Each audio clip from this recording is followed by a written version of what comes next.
You're listening to M.T.V.B podcast. Movies, TV, video and board games. This show may contain swearing.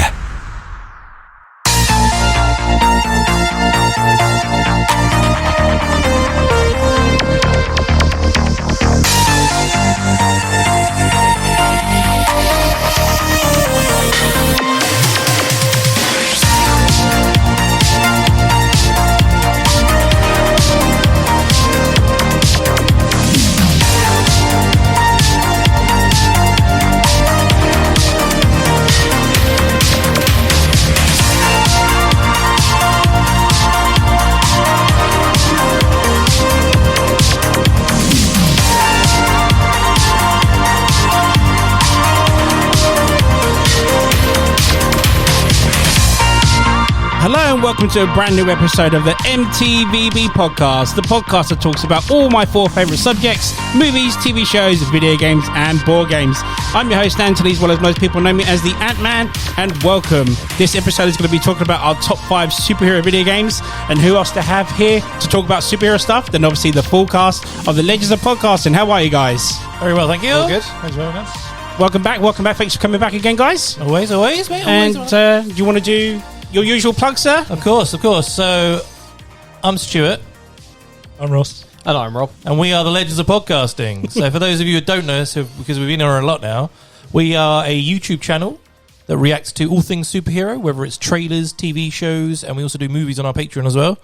So please check us out. We also do podcasts as well. We'll talk about all new superhero news, etc. So we're currently watching the new Loki show, Superman and Lois show, and The Bad Batch. So please come check us out, Legends of Podcasting on YouTube. Nice. You get more professional at that every time you do that. When you say that, the number of times I've had to edit him down. Yeah. Spend a lot of money on training. So yeah, guys, welcome back. So we're going to talk about the top 5 video games, superhero video games. I imagine this was hard for some of you guys because I had to stipulate a few things which we'll talk about later, obviously. Mm-hmm. So we'll go to a few questions first, and then we'll get going. So because you guys are so heavily into your comic books, do these video games live up to your comic book expectations? Oh, interesting. I guess it depends which one you play, man. If it's because they used to do ones that were based on movies, and they were always quite disappointing. Yeah.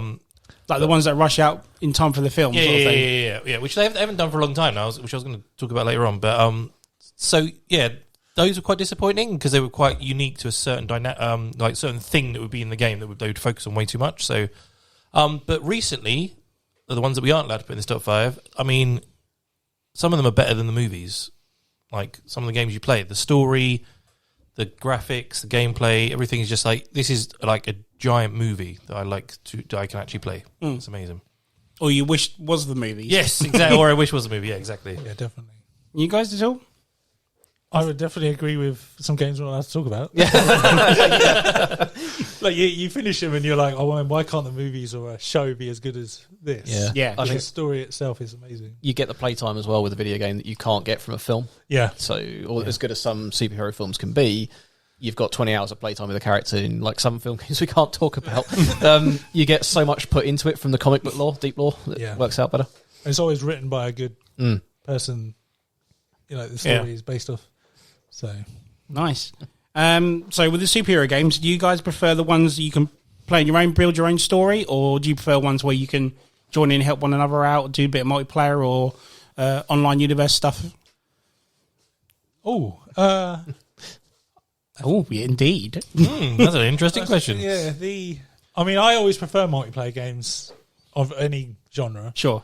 So, yeah, I would say, I don't know. So it's like peanut butter and jelly sandwich when it comes to superhero ones. I would say the online version. I mean, like the new Avengers game, even though it's not great, the fact you can do 4-player online with your mates and be the Avengers, it's so much fun. Like, yes, there's problems with it.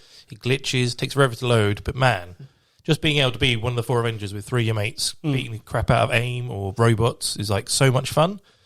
And then the new Gotham Knights game that's coming out next year, like the fact that you can now do like the Arkham games but do online together is going to be amazing. I cannot wait.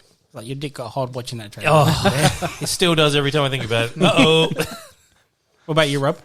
Kind of in the middle, to be very honest, like I am at the moment. Literally. I've always preferred standalone stuff. Sure. A good deep story you can dive into and spend hours playing through the level, but I do enjoy the online component as well when I can get around to playing it, because I'm currently sans Xbox at the moment, so not playing with these guys, obviously. Sure, of course. Going to what you said earlier about Avengers just now, has the one you've been really hyped up but got super disappointed by it at all? The Avengers a little bit.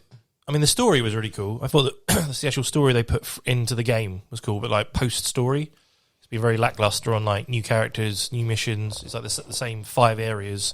You just have to keep going over and over again, just doing the same thing, which gets really repetitive and boring. And then, well, not recently, but like the older games, again, like the movie-based ones were always quite disappointing as well. Yeah. In between that. Yeah, I was trying to think of one that. Thing is, though, we're probably going to some later, and everyone will be like, "Oh yeah, that was crap as well." Yeah, that was Some I was going to say some are definitely better than the movie version. I was going to say I've got one of my top 5 that's better. I think we're going to clash there. The game is 100% better than the movie. Yeah. So I was like, yeah, we're totally going to clash with claws. Yeah, snitchy. That's not the one I was thinking of. Oh, okay. Oh wow, okay. Yeah. But that is also good. If it doesn't spoil your top 5 at all, can you remember the first superhero game you ever played? Oh yes. Well, I don't know which. I played them so similarly together, I couldn't tell you which one I actually played first. But it's the original 89 Batman on the Mega Drive. Oh, nice. Spider-Man versus the Kingpin on the Mega Drive. And there was a Superman game on the Mega Drive. Okay. I bought them all from it was a shopping crawley by the station. Yeah. Gamesville. Is that what it was called? Yeah. The small place in the corner. Yeah. It was Gamesville for a bit. I don't know if it was called something that beforehand, but yeah, I think I bought them all at the same time. And Superman was like a side scroll, like same thing as the Batman one. I remember that. I can't remember if it had a subtitle. I'm really surprised that Spider-Man game isn't in your top 5. Oh no, really? Okay. I think there was a mention last time of that, and I thought it might go into top 5. No. But they're all the same sort of game poses. Just side view, walk along, just a sprite of the character, and you just punch bad guys until you get to the boss. I mean, I remember playing the 89 one on, because I never got the 89. Liam, who's the other person, Legend Podcasting, got it on his Commodore 64. Right. And we had to have 2 discs to play. Yeah, I remember that. So we had to play. I played that version of the 89 one, and I got Batman Returns on the Mega Drive, which I've never completed, and it's really pissed me off. To this day. If it's on your arcade, I'm coming around to play it. The Commodore one, or? No, the Batman Returns one. On the Mega Drive. Yeah, it is on there. Yeah, it's on Mega Drive, yeah. I know what we're doing. The other ones he mentioned is probably on there as well. I know what we're doing later. I completed the 89 one. I remember me and my brother were like nervous wrecks, because you had to climb to the top of the tower, like in the end of the movie. Yeah. And it was like such a difficult puzzle. I remember my brother failed and we had to restart because obviously he didn't have saved. Oh, man, that's the worst thing about those old games. At the end of the day. It's the worst thing about those games. Like, right, I'm going to play this game, but I need 4 hours just to play it because I can't save where I got to. So annoying. I remember, it must have been the 89 Batman one as well, because I went to a friend's house to play it because I didn't have it at the time. And then we got, like you say, got so annoyed with it, so absolutely pissed off with it, we ended up playing the Star Wars game on the SNES instead. Just chuck that away. The one where fuck this game. Which was even worse, because if you ever played that one, it's the one where you're Luke Skywalker in the snow at the start with the lightsaber. Is that the one that just shoddily moves down like that? Yeah, oh god, it's awful. You picked that over Batman. I didn't. It was his house. Oh, fair enough. True, yeah. But is it worse than Superman flying through rings? I was going to wait. Well, that's in my top 5. That's number 1, bitch. Oh, damn it, we were saving it for the top 5 worst games. I wondered who was going to mention that first. Fly through my rings, Superman.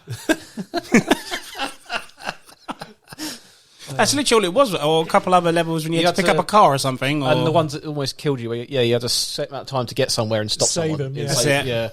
It was just... Yeah, because they couldn't do the rendering. It was all green gas, which was kryptonite, so you couldn't go on the floor. Yeah.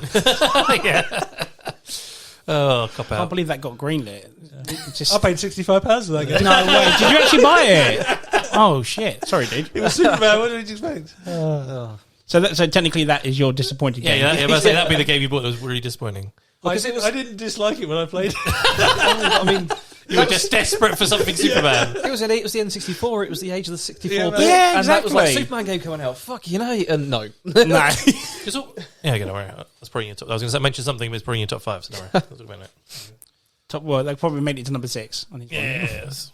So obviously, we've mentioned that we're not talking about specific games. So basically, what I mentioned to these guys earlier is that I wanted them to come up with a top 5 that didn't involve games such as the recent Spider-Man, 2018 Spider-Man, Miles Morales Spider-Man, as well as every single Arkham game. So we're going to talk about it now. Yeah, because that would be all our top 5. Yeah, and then we've got one last question after you've done that. So let's talk about why they're such great games.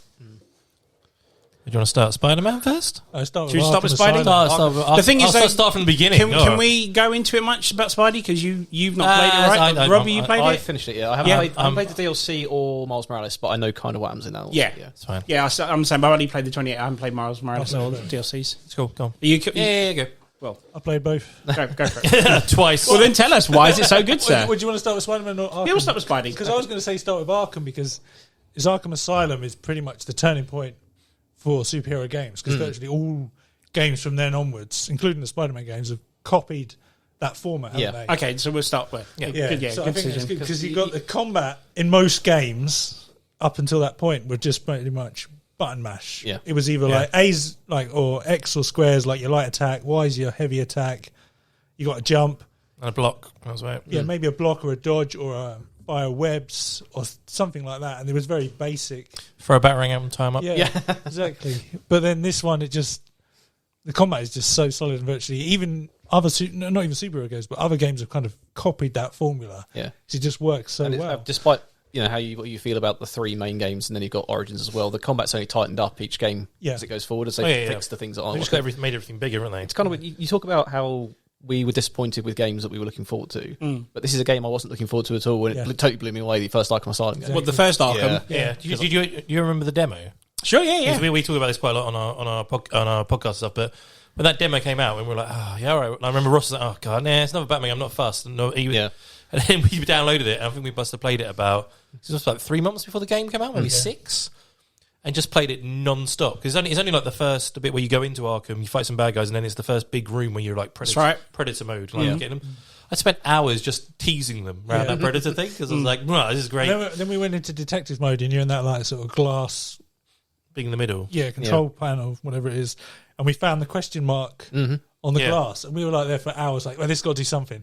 But it was locked in the demo, and you couldn't do anything. But the Riddler trophy. It was the top half of the question mark, but there wasn't a dot, and we were trying to line it up for something. And it wasn't until you actually play the full game that you could actually figure out what that was. We spent hours looking around for this dot. It was like, it's got to be something. It's got to be. I remember the first time playing that demo when you died, and Joker does that part where he does the little dance. I thought that was so freaking cool when he did that. So I just kept killing him to see if he'd do different ones.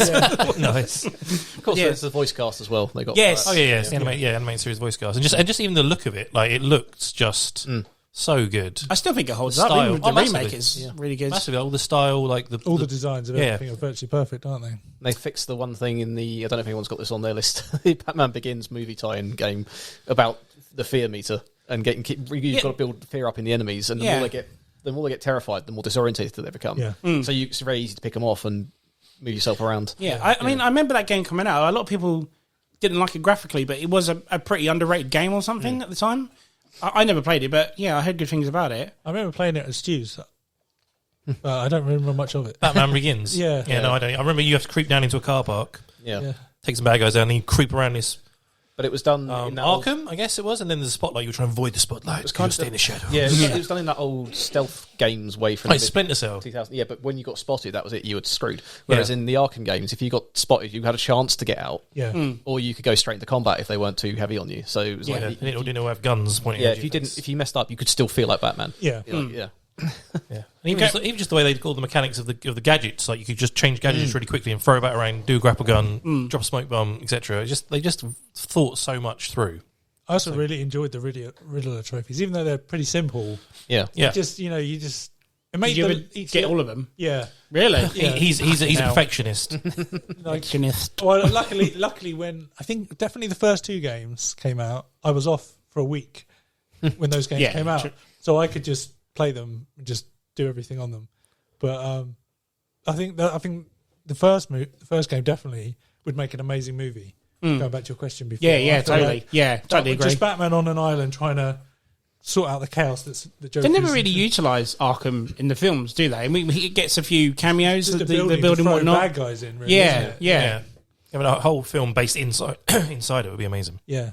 Or an animated movie of it, maybe. Pretty good. Yeah. Well, they did do an animated movie based off of Arkham Asylum, which is like a Suicide Squad, wasn't it? Oh, Yes. Yeah. That was really good. That it's one of the best. But going back to what you were saying, Rob, earlier about the Arkham games, Origins wasn't done by the guys that did No, the original that was done Arkham by games or something? Montreal. Montreal. The others were done by Rocksteady. Yeah.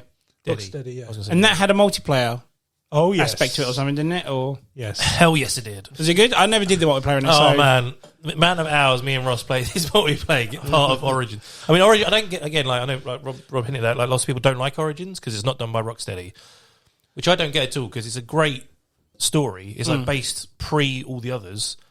It's got some of it added bits to the game, like the replaying the crime scene and looking for clues that wasn't in the others, which was great. Which are then used in night. It has the Batcave in it. Yeah. You can go to the Batcave and train and do all this other stuff. Change your suit, and like go to the computer and do detective work and stuff. It's great. It's just so good. And it has the best boss battles in all of the games, Yeah, without a doubt. Out of all three. Yeah, because the first game, the boss battles are dog shit. Yeah, Like they're all about, there's a big hulking guy running at you, dodge out of the way, dodge a few punches, throw back you got the around. Titan guy, then you got Bane, then you got two Titan guys. Yeah. I know, so you had to throw it so they would get like... And then the final boss is the roided out Joker. So it's the same thing. Exactly. The only one that's different is Poison Ivy. Yeah. And then they definitely improved on the bad guys, on the bosses in City. But then Origins, when that came out, it was so much better for the bosses. I think I never played all the way through Origins, but my favourite boss was one in City is Mr. Freeze in the police station. Oh, yes. Because each time you use a method to take him out, you can't use he freezes it over and you can't use it again. So you've got to think on your feet. That was in Arkham City, wasn't it? Yeah. But, I remember that. Yeah, because you had to sneak under. And, I Like, remember that. I've got him. I go around the gargoyles and batarang, and he goes, but he just gets back up again, freezes them all off. And, shit! I've got to back around again. all over again. Yeah. But going back to the online one, the online play was so much fun. It was like it was 3 Bane goons, 3 Joker goons, Right. that you can play, and then there's Batman and Robin. So it's 8 player online. So two of you are Batman and Robin, and there's 3 on each team. You got to try and kill each other with like you did different guns, gadgets, and then halfway through, there'll be a knock on one of the doors, and whichever team gets there first, either one of you becomes Bane or Joker. Okay. So that's the bad guy, and then the Batman and Robin have to try and take down the bad guys and build up this bat meter. And if they do that without getting killed or caught, then Batman and Robin win. But it randomizes. So we would play hours, play on different teams, and then after an hour, it'd be like, we're Batman and Robin. And then we do that game in 5 seconds, and then right, we're back to goons again, and spend another hour trying to get Batman. Because one of you would be Batman, and one of you would be a goon, and one of you would be Robin, one of you would be a goon. It's very rare that both of us would actually get to be Batman and Robin. Even though we're in a shared party. So anything that they could have improved if you could tell if people on a shared party, you could try and more often link them together. But I think it made it a bit unfair because, like you said, as soon as we were Batman and Robin, we just annihilated everybody. Yeah. Oh, right, okay. So because we were like, is it the people who are the worst people on the goons would then become Batman and Robin? But it was literally just randomized. But yeah, you could opt out. So if you wanted to level up your goon. Yeah, you could opt out of being Batman and Robin, but no one really. But no one would want to do that. Why would you want to do that? Exactly, yeah, exactly. But yeah, so much. There was only 3-4 levels, I think. There wasn't that many. 4. Yeah, 4 no levels. DLC, no nothing, which is a real shame. Yeah, there was loads of costumes you could get, but that was but it was just so what. Yeah, you spent hours just going cycling through. Even being the goons was fun. Like if you get I always struggle being Joker because he died quite quickly. But if you got to be Bane. You just charge at people, grab them, throw them on the ground, stamp on their heads. I will break them back. Yeah, and the designs of that as well. I prefer the design of Bane in that game. Oh yeah, to the Rocksteady versions. Joker, I'd probably say the Rocksteady version is better, but the original one was cool, and it was done by Troy Baker. Troy Baker, who does loads of stuff. He was the Joker in that. Yeah, so, he was he's well known in video game stuff, isn't he? Yeah. So yeah, it was a really good game. Yeah. Beautiful. So are they doing the new stuff that's coming out? So the new one, the Gotham Knight game is being done by Montreal, so the ones who did Origins. Okay. And then the Suicide Squad game has been done by Rocksteady. Oh, yeah, okay. Yeah, because wasn't it rumoured that was meant to be like a Superman game or something at one point? And then obviously it got revealed it was Suicide Squad or something. Or a Justice League game or something like that. Well, it's the Suicide Squad kill the Justice League, isn't it? It's the full title. Earth versus the Justice League. Yeah. Yeah. So I'm guessing, I don't know if it's evolved from being a Justice League game into that, or if that was their plan. And is it online only, this one? I think the Suicide Squad one, you can play one of the characters and the other 4 are with you.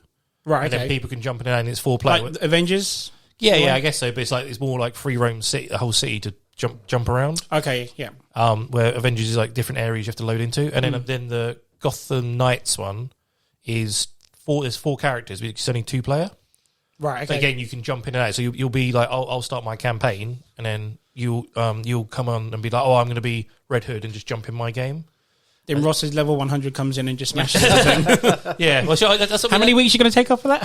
That's what we were talking. We were discussing that on I think we did a reaction, and we were like, how would that work? Because if I'm like level 1, I come in and then say like Ross is level 100 and joins my game. What level the bad guy's going to be? Like, I imagine I'll be scaled down to whatever the host is. I would imagine. Yeah, it makes if sense. you join were their lower, game, isn't it? Yeah, you would be increased. I would imagine. That's the problem. I've been playing Vermintide, the Warhammer game. I love that game. It's so my brother, good. because 2's just come down in price, and I'm level 1 on that. I jumped in with my brother and some of his mates who are level 25, and we got to the first boss and wrecked him in 5 seconds flat because I was sitting there going, "Well, I don't need to do anything. I'll just As I say, just do it and crack on. Hopefully, they fix something like that for the Arkham game. Let them do the work and you going for the loot. Yeah, Yeah, exactly. So obviously, apart from those games, is there anything else you're going to look forward to on Like new superhero game wise? The only other super game I can think of was the one that got announced a couple of weeks ago, which is that Guardians of the Galaxy one, which I'm not really fussed about. But you'll give it a go, or try. I mean, we'll see how it goes. Ross, you keep me honest here. It's it looks a lot like it plays a lot like Final Fantasy 15. The way they presented it, where you're playing as one character and you've got the rest of the party you can call in. At certain I guess so. Yeah, I don't know whether they're going to. It'd be interesting to see if you can switch to the other ones. You can call them in or something. You can push the D-pad up and down and it changes to a different one. Maybe I don't know. I haven't really looked at the game. I only saw the trailer. Yeah, I don't know if they even released any gameplay. No. I'm not even sure. But the other one I'll be looking forward to is Spider-Man 2. Oh yeah, of course. which is the PlayStation Spider-Man. Yeah, sequel to the first one. Not which we're going to talk about in a sec. But That'd be the only other one. so not the Spider-Man 2 tie-in game from years ago. Yeah. I mean, before we move on, honest question: which out of the 4 Arkham games is your favourite? Ooh. Well, I'm going to stick with one.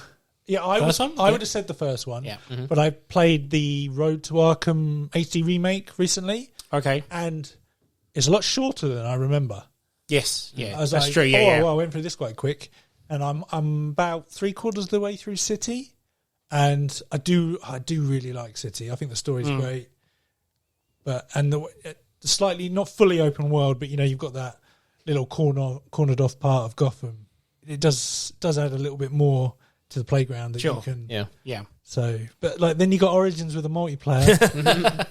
They've all got good points, and mate. then you got Night, which is Just the Batmobile. yeah, it's just the Batmobile, but the graphics are so much But better. it's the Batmobile. Yeah, All saying the that, gadgets. that's my favourite because I've wanted ever since I was a kid. I mean, I know Ross knows this from me, but all I wanted in a Batman game was to be able to jump in the Batmobile and drive around. And I know that game overdoes it with all the tank missions and you have to blow loads of things up. Once you complete the game, you just put that 89 Batman skin on and you just drive around Gotham. I just play it all the time. My kids play it. My 5-year-old loves it. Just driving around. I see where you're coming from, but the Riddler trophies that involve the Batmobile used to infuriate the fuck out of me. That's why I was just like, you got to spin around this wall, then you got to jump out and you got to glide, and it's like, it's annoying. I didn't mind the Batmobile parts because it made it different from the other games. Yeah, sure. But the one thing I didn't like about the Batmobile is the way that you fought Deathstroke in it. Yeah. It's like, no, I wanted him to jump out of the tank at the end and then have a proper good fight. Yeah. But it's just like, oh no, we arrested him. And I was just like, damn it. Yeah, that was underwhelming. That was definitely- underwhelming. Yeah, that was the weak point. But I didn't mind the Batmobile thing because it changed it up. So we're kind of going in order. So mine's 1, yours is 2, yours is 3. Rob. I'm the most fun I have with City. So 2. Oh, nice. Yeah. Nice. I think there's just so many bits in that are so many comic book things in the comic that's sort of thrown in, and so many bits that are just fun. Oh yeah, I mean, it's like none of them are bad. No. They're No, all, of course not. No, of course not. They're all amazing because I really love the story in say Arkham Knight when it was. I mean, everyone knew who the Arkham Knight was, even though they denied it. Yeah. But then the story of the Joker being spoilers, by the way, the Joker being dead in the second one, but then he's actually infected loads of people around Gotham, including Batman, and you're slowly turning into the Joker. It was like such a cool concept. Yeah, I remember Scarecrow's in the first part in that was better in 3. For me, I thought it was better in 3 anyway. Yeah. Well, he was like the main bad guy, wasn't he? I remember in the first one, I was like, my TV's broke. What's going on? Oh, wait a minute. Is it in the first one when you're walking out the warden's office and the corridor starts shifting into the That's alley, right, and suddenly you'll find your dead parents on the floor. You're like, what the fuck? Yeah. Well, I mean, like the other thing about those games is like there's a bit where when you see your dead body, like your dead parents, and they wake up and it scares crappy. And then in Arkham Knight, there's this bit where you're just gliding around or swinging. You go on this certain building, and Man-Bat just goes over there and grabs you. And you're like, all of them have got one scary jump. Yeah, and I thought, oh, God, that was crap. But then later on in the game, you do it again. The Joker does it to you the same way. Oh, man. Scared the shit out of me, that did. Playing in the dark, like late at night, I'm like, fuck. I was like, I finally got hold of Man-Bat. Whoa! He just scares the crap out of you. There's a slight spoilers as well, but if you go near the end when you finish in Arkham Asylum, when you can go to, there's someone in a cell at the end and it's always changing, and you put your night detective vision on, it's Clayface pretending to be something. Yeah. Oh, is it really? It's got no bones. Yeah, he's like Gordon. Yeah, I never knew that. It's where Poison Ivy is, and then you go, there's a cell at the back. He's like the mayor at one point. The mayor at one point, it's Gordon at one point, and it's the warden, I think, as well. Oh, like if you put detective vision on, there's no bones in there's no skeletons on it, so that's Clayface. That's amazing. I'd go back and do that. I really enjoyed the Clayface fight in City. That's what I was going to say, because when you have the Joker that looks really healthy and the one that looks really ill in City, and then if you get to the point where you can do detective vision, you're like, that's got no bones, carrying over from the last game. It's obviously Clayface carrying sure. on. Yeah. Oh, so you can amazing. pick it up really early on in the game what's going on if you're paying attention. If you pay attention to it, yeah. Clever. Nice. So that's the Batmans. Let's go to Ross's favourite subject now. Spider-Man. Yes. Oh man, I bought a PlayStation 4 Pro just to play it. Really? First one, yeah. And I bought PS5 Trader. to play Miles Morales, and then when the next one. And then gave it to Stu. Yeah, Stu's got it now. He's playing through it. So now come and talk about it. What's so good about it? I mean, for me, I think they're better than the Batman games. Ooh.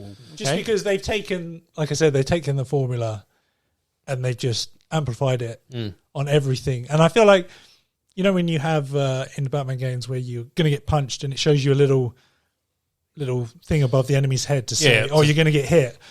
It goes over Spider-Man's head instead, and it obviously is Spider's fence. It makes a little bit more sense than that way. And then like the fighting in Batman is great. Like when you're doing the punches, you know, you feel like, especially when you get a good combo going and you start free flowing and you really hit them. But the way you can play Spider-Man and just be either in the air, the walls, get them in the air, bring them down, you can just do so much more, and it's so much more fast paced because obviously Batman's a little bit slower, a bit stronger. But I enjoyed the what they called. You got the Predator mode and you got the combat modes. I always like the combat modes in the Batman game. So when there's a lot of them, is that when you beat up you up to It's like just a combo waves. and then you press like two buttons together and he does like a finisher sort of thing? no, I or- mean just the whole fight. Oh, sorry, yeah. You know where you go in and you can do Predator mode where you can just Sneak around. The whole point is not to be spotted. That's right, and you then can pull got them, the you can fight web them modes, up and whatnot. and then you have like waves of them, and then how many points you get is how many batarangs you get and unlock them. So I really enjoyed that. But when you go into Spider-Man and you've got the Silver Gang warehouses and you've got the Kingpin warehouses, like when you just got this little playground and you can just beat the crap out of them. I love the improvement of the interaction when you can like pull like scaffolding down on them or like all that sort of stuff, and like you say like web them up from above. Yeah, Well, I love doing the little thing when you fire against the wall and it just grabs them and pulls them against the wall. Like the little trip tech mine gadget. thing. Yeah. Oh man, that's so much fun. Be honest with me though, when you threw the grenades back at them, did you always go, "Here's your change"? I admit, I did do that a couple times. Yeah, then you got the open world as well. Sure. Of just like It's just New York though, isn't it? yeah. But back in 2002, where they brought out the Spider-Man 2 game on the PlayStation 2, Xbox, GameCube, I never Anyone completed stop 5? No. All right. I don't think I ever finished those games because I just spent all my time swinging around the city. Yeah. I remember Spider-Man 2 and 3. There's a lot of free frame. Do you remember going back to like it must have been, was it based on the 90s cartoon? It might not have been, or it was just a Spider-Man game. But there was, you could swing across a building, like just do one or two swings across a building. It wasn't like, that's all you could do. You couldn't free roam. I remember us freaking out about that. It's like, oh my god, you can swing! Yeah, that was Spider-Man on the PlayStation 1 and Spider-Man Enter Electro. Yeah. To Enter Electro on the PlayStation. Yes, yeah. Yeah. I remember seeing the trailer for Spider-Man when it was released, and it's like the swing just looked awesome. So it's so natural as well. Yeah. And there's an interview with the guy that built the swinging for Spider-Man 2, and they interviewed him. Yes, I've seen that. Yeah, but he's wearing a Superman t-shirt. Yeah. He was like, the way he built, because obviously before this came out, everyone talked about how the Spider-Man 2 was the best swinging animation. Yeah. And he sat down and went, this is how I built it. And then they let him play Spider-Man 4, and he's like, they've just taken my design and iterated it into much better. It's like, because he wanted to put that in the original Spider-Man the movie game, because that was pretty much like the PlayStation 1 game where you just sort of swung and you could, you're on the air and stuff. And he said, oh no, let's actually make it attached to buildings and like do a pendulum kind of actual physics. And they didn't have the money, the budget, or the time to do it. And then when they brought that game out, he spent every evening for the past few years just working on this pendulum swinging off buildings. And he finally got it working. And then one of his executives said, what are you doing? Oh, I'm trying to perfect this Spider-Man game, or this swinging mechanic. And then they said, well, let's try and put it in the new Spider-Man 2 game that they were going to make, because they were just going to do the same as what they did in the first one, because it sold quite well.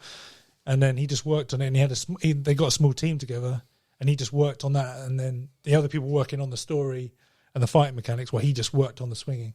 And then some guy, you can watch it on YouTube. Nice. And he's just like, because they changed a few things in the new one where when you swing, it helps you not hit buildings, just to make it look and feel a bit more smooth. Sure.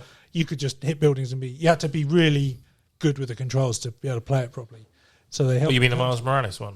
No, because I was going to say, because the movie ones and then the Amazing Spider-Man, so the Andrew Garfield ones, they made it, the new game, easier to swing, because you used to, like with the other games, you have to be like, I think with the Amazing Spider-Man game, it was like right trigger was right swing, left trigger was left swing, which I used to quite like, because you could pick which hand you were doing, like you were definitely. Where in this 2018 one, it's just literally just hold a button and it just swings for you.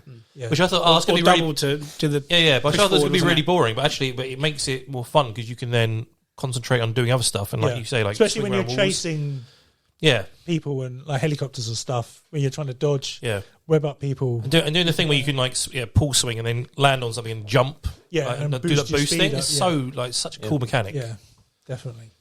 I spent many an hour just swinging around. I think it helps at the story. I reckon I could probably go to New York and tell you where everything is, even though I know some landmarks in it aren't quite in the right place. I bet you go there and you go like, photo mode there and there.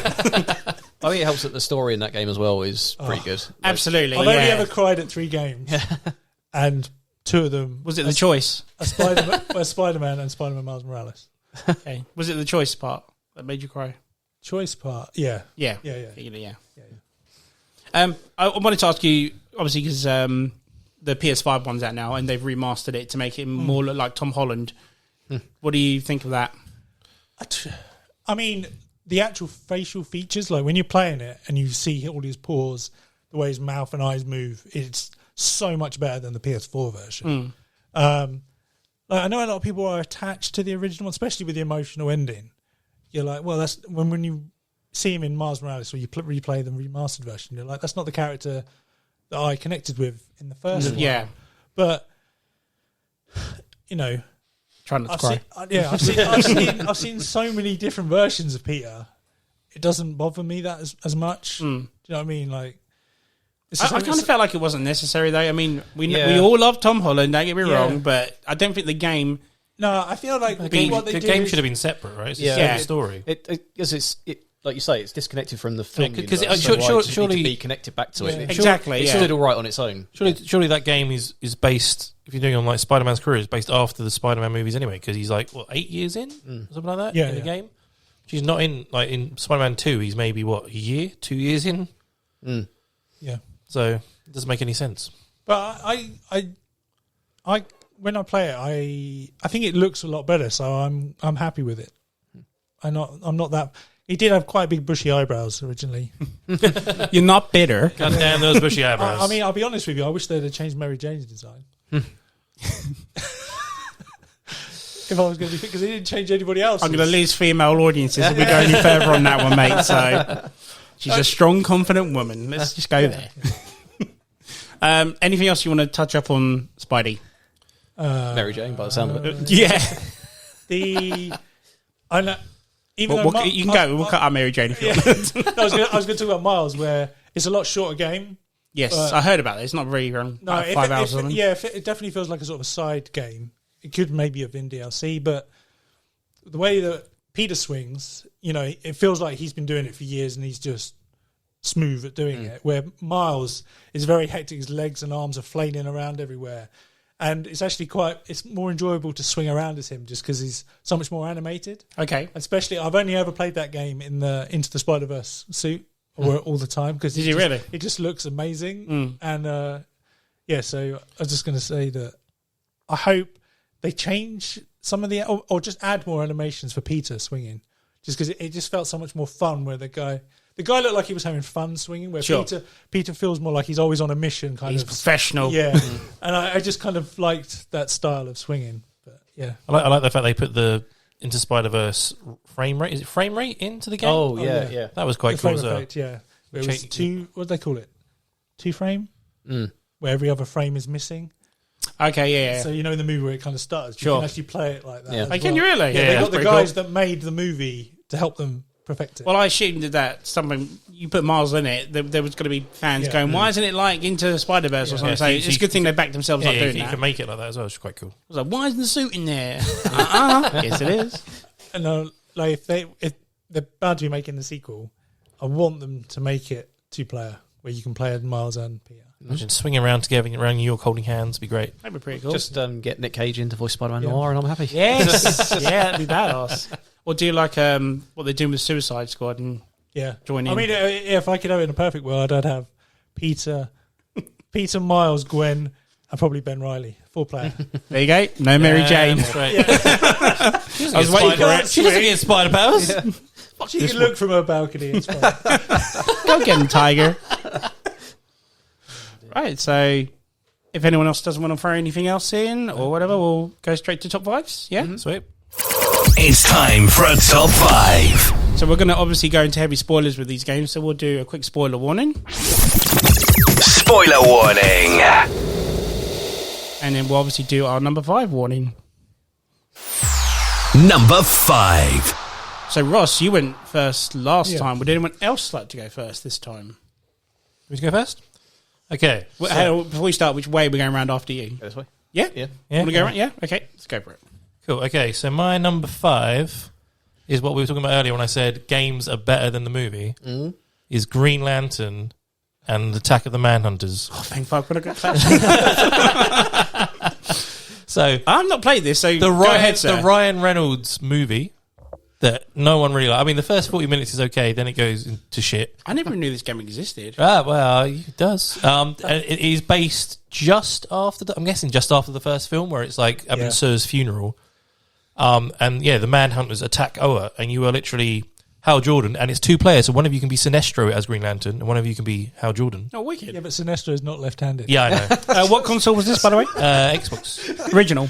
No, 360. Okay. Yeah. I've got it at home if you want to borrow it. No, I'm good, thanks. It's a lot of fun, trust me, it's a lot of fun. Like, the only downer is it's not like you can't fly free roam around Oa, which is the only downside, but it's sort of level based, and you can get to points where the logo pops up and you can jump to different levels, but you have up to 12 constructs that you can end up building, and you sort of just pick, depending, you push the R trigger, L trigger, then push Y, X, A or B to pick one. And just some of the ideas they have, like there's one where there's a giant mech suit where you just form into a giant mech suit and just start punching the crap out of stuff. You've got like there's what really powerful ones that use all your energy up, like a jet or a helicopter. You've got like a minigun. You just got loads of cool stuff, and it's just the gameplay. You've literally just got all these robot manhunters coming to attack you. You've got like super manhunters that can drain your energy with yellow lantern stuff, and it's just it's a cool, really cool game, and just a lot of fun. And I was just so shocked because I was like, I watched the film and I was like, oh man, I pre-ordered this game. I don't know if I even want it anymore. I started playing it. I was like, this is better than the movie. Like, if they made this game into that movie, it would have been so much better. Okay, it's a lot of fun. And if anyone else has played it, wants to play play I've played it with you. Yeah. Damn it! I was making it. At least going to be the only person doing it. Damn it! But yeah. So it's a lot of fun. So was it quite a long game, or it's pretty. I'd say like 8-10 levels or something. Going down, you sort of go to all these different parts of Oa. So it's based in sort of the film style of Oa. So it's you only ever get to see like a little bit of Oa when they're training, and then the council. So it's a lot more about going underneath, finding the Yellow Lantern battery, protecting that, because the Manhunters are trying to take it, like protecting the Green Lantern battery, and then finding out that there's someone who's a traitor in the core and stuff. Dun, dun, dun, dun. Spoiler! I wonder who that We could put a be. spoiler in this. It's not Sinestro. What? I know. Yep. The man was sinister in his name. You know who it is? It wasn't it? It's Abinsur's son who thinks he should have got the ring off Hal. So he betrays the core. Not how that works. Yeah, no, he doesn't get passed down the family, my friend.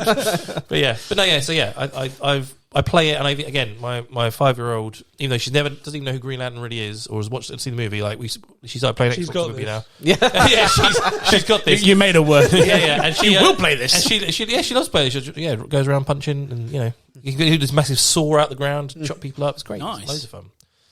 Loads of fun. So, so that's my number 5. Good choice. Good stuff. Rob, go for it.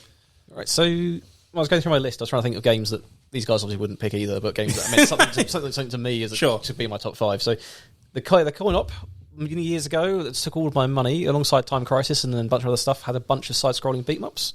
Sure. And obviously got into that quite a bit when I was younger. And then when they started coming out on the 8-bit consoles and 16-bit consoles in cartridge form, the one that I spent the most time playing was Teenage Mutant Ninja Turtles, Turtles in Time. Nice. Turtles in Time. That's the SNES version, wasn't Yep. it? Yeah, that's like the old version, but like it was modernised, really bright. With new graphics. And The you got turtles look like they did in the horrible cartoon. lever in the sewers where you're on these little boards and you go, "Ow, my toes, my toes!" Yeah, that was a pain in the arse. Yeah. I remember that game.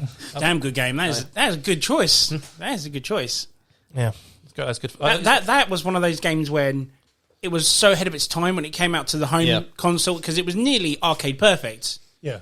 And that was a very rare thing back then, doing the home conversion stuff. Mm-hmm. Yeah. Because there was compromises on the console, wasn't it? Sure. Yeah, but no, I remember that was a good game. You had to fight. It was only Shredder at the end. You didn't have to fight Bebop or Rocksteady, did you? Just all these random monsters. Because you had the turtle. Is that the one that was Fly the first level? Is that the one I'm thinking of? Yes, yeah. You're sort of walking Back through to like Stockman. Yeah. You're walking through like the sort of, I don't know, on a sort of side of a building, like girders. Yeah, it's like construction site, wasn't it? Yeah. So why is it number 5, sir? Because the amount of time I spent playing the damn thing. And go back to Time Crisis is a fucking awesome game. It is indeed. Oh, man. I love playing Time Crisis at home so much because you literally go into the arcade, put £1 in, and like nearly complete the game. And I was like, "Oh my god, you're amazing!" It's I'm like, one of I've never played it before. I don't know what it is. It's one of those games that I know, Time Crisis, I know the first like section completely by heart. Because you put so many pound coins in to get past that stage. In section 2, like, what the fuck's this? What is this? You never have a PlayStation. You could buy a PlayStation and you have the controller on the floor as your pedal. If you didn't want to use the button on the side of the gun, you do that. I destroyed my G-Con playing that because it was worn out from the amount of time I've plugged it in. That's such a good game. so much Way ahead fun. of its time. Action! Reload! Anyway, Turtles in Time. So just like obviously played a lot of side-scrolling beat-em-ups in the arcade near where I lived at the time. There was like loads of them there. They're going through them, and then I was massively into Turtles at the time. And when it finally came out on SNES, and that was like must have been about a year after I had a SNES. That came out on the cartridge. I immediately went and spent all my pocket money on it. Because it was back when SNES games were still really expensive as a child back then as well. So Yeah, no, I've got it on 360. Back when Earthworm Jim or Batman Forever was like 70 quid. yeah. Fucking Batman Forever. It's in my top So 5. I just remember, playing through it, just side-scrolling beat 'em up, getting used to playing different characters. Because they're all quite different as well. yeah. I remember that. You do the 2-player as well? Yep. Yeah, 2-player. You can have a 4-player, right? Must be. On the arcade On you the could, arcade? but on the home conversion you couldn't. I couldn't afford a splitter to Yeah, get only- 4 controllers. Yeah, exactly. I had to bring my mate to get his controller over. I only ever had the one. But the Mega Drive had a version of it, didn't they? And it was Hyperstone Heist, wasn't it? It was called something like that. I'll never play that one. Yeah, it's the exact same game, just different title. Oh, okay. I was looking for it on Wikipedia earlier. There's so many Turtles games that came out, side-scrolling ones, and different variations of the same thing. Yep. Yeah. But Turtles in Time was the one that I spent the most time playing with, and that's why I've got fond memories of it. So. Nice. Good Is choice, sir. that new Shredder's Revenge? Is that the sequel to that? No, it's the sequel to the original Oh, okay. one, I think. Yeah. The original one. Yeah, I hope that's coming out soon. When you fall down the sewer and you go, hey, who turned out the lights? Yeah. Yeah. On there if you want to play it. Yeah, Your number 5, sir. Good pick, by the way, Rob. Oh, mine is surprise, Ultimate Spider-Man. Hey. Okay. Yeah, which is the follow-on from the Spider-Man 2 movie game. Okay. I think it came out a year or two after. Is this the only Spider-Man game in your list? Nope.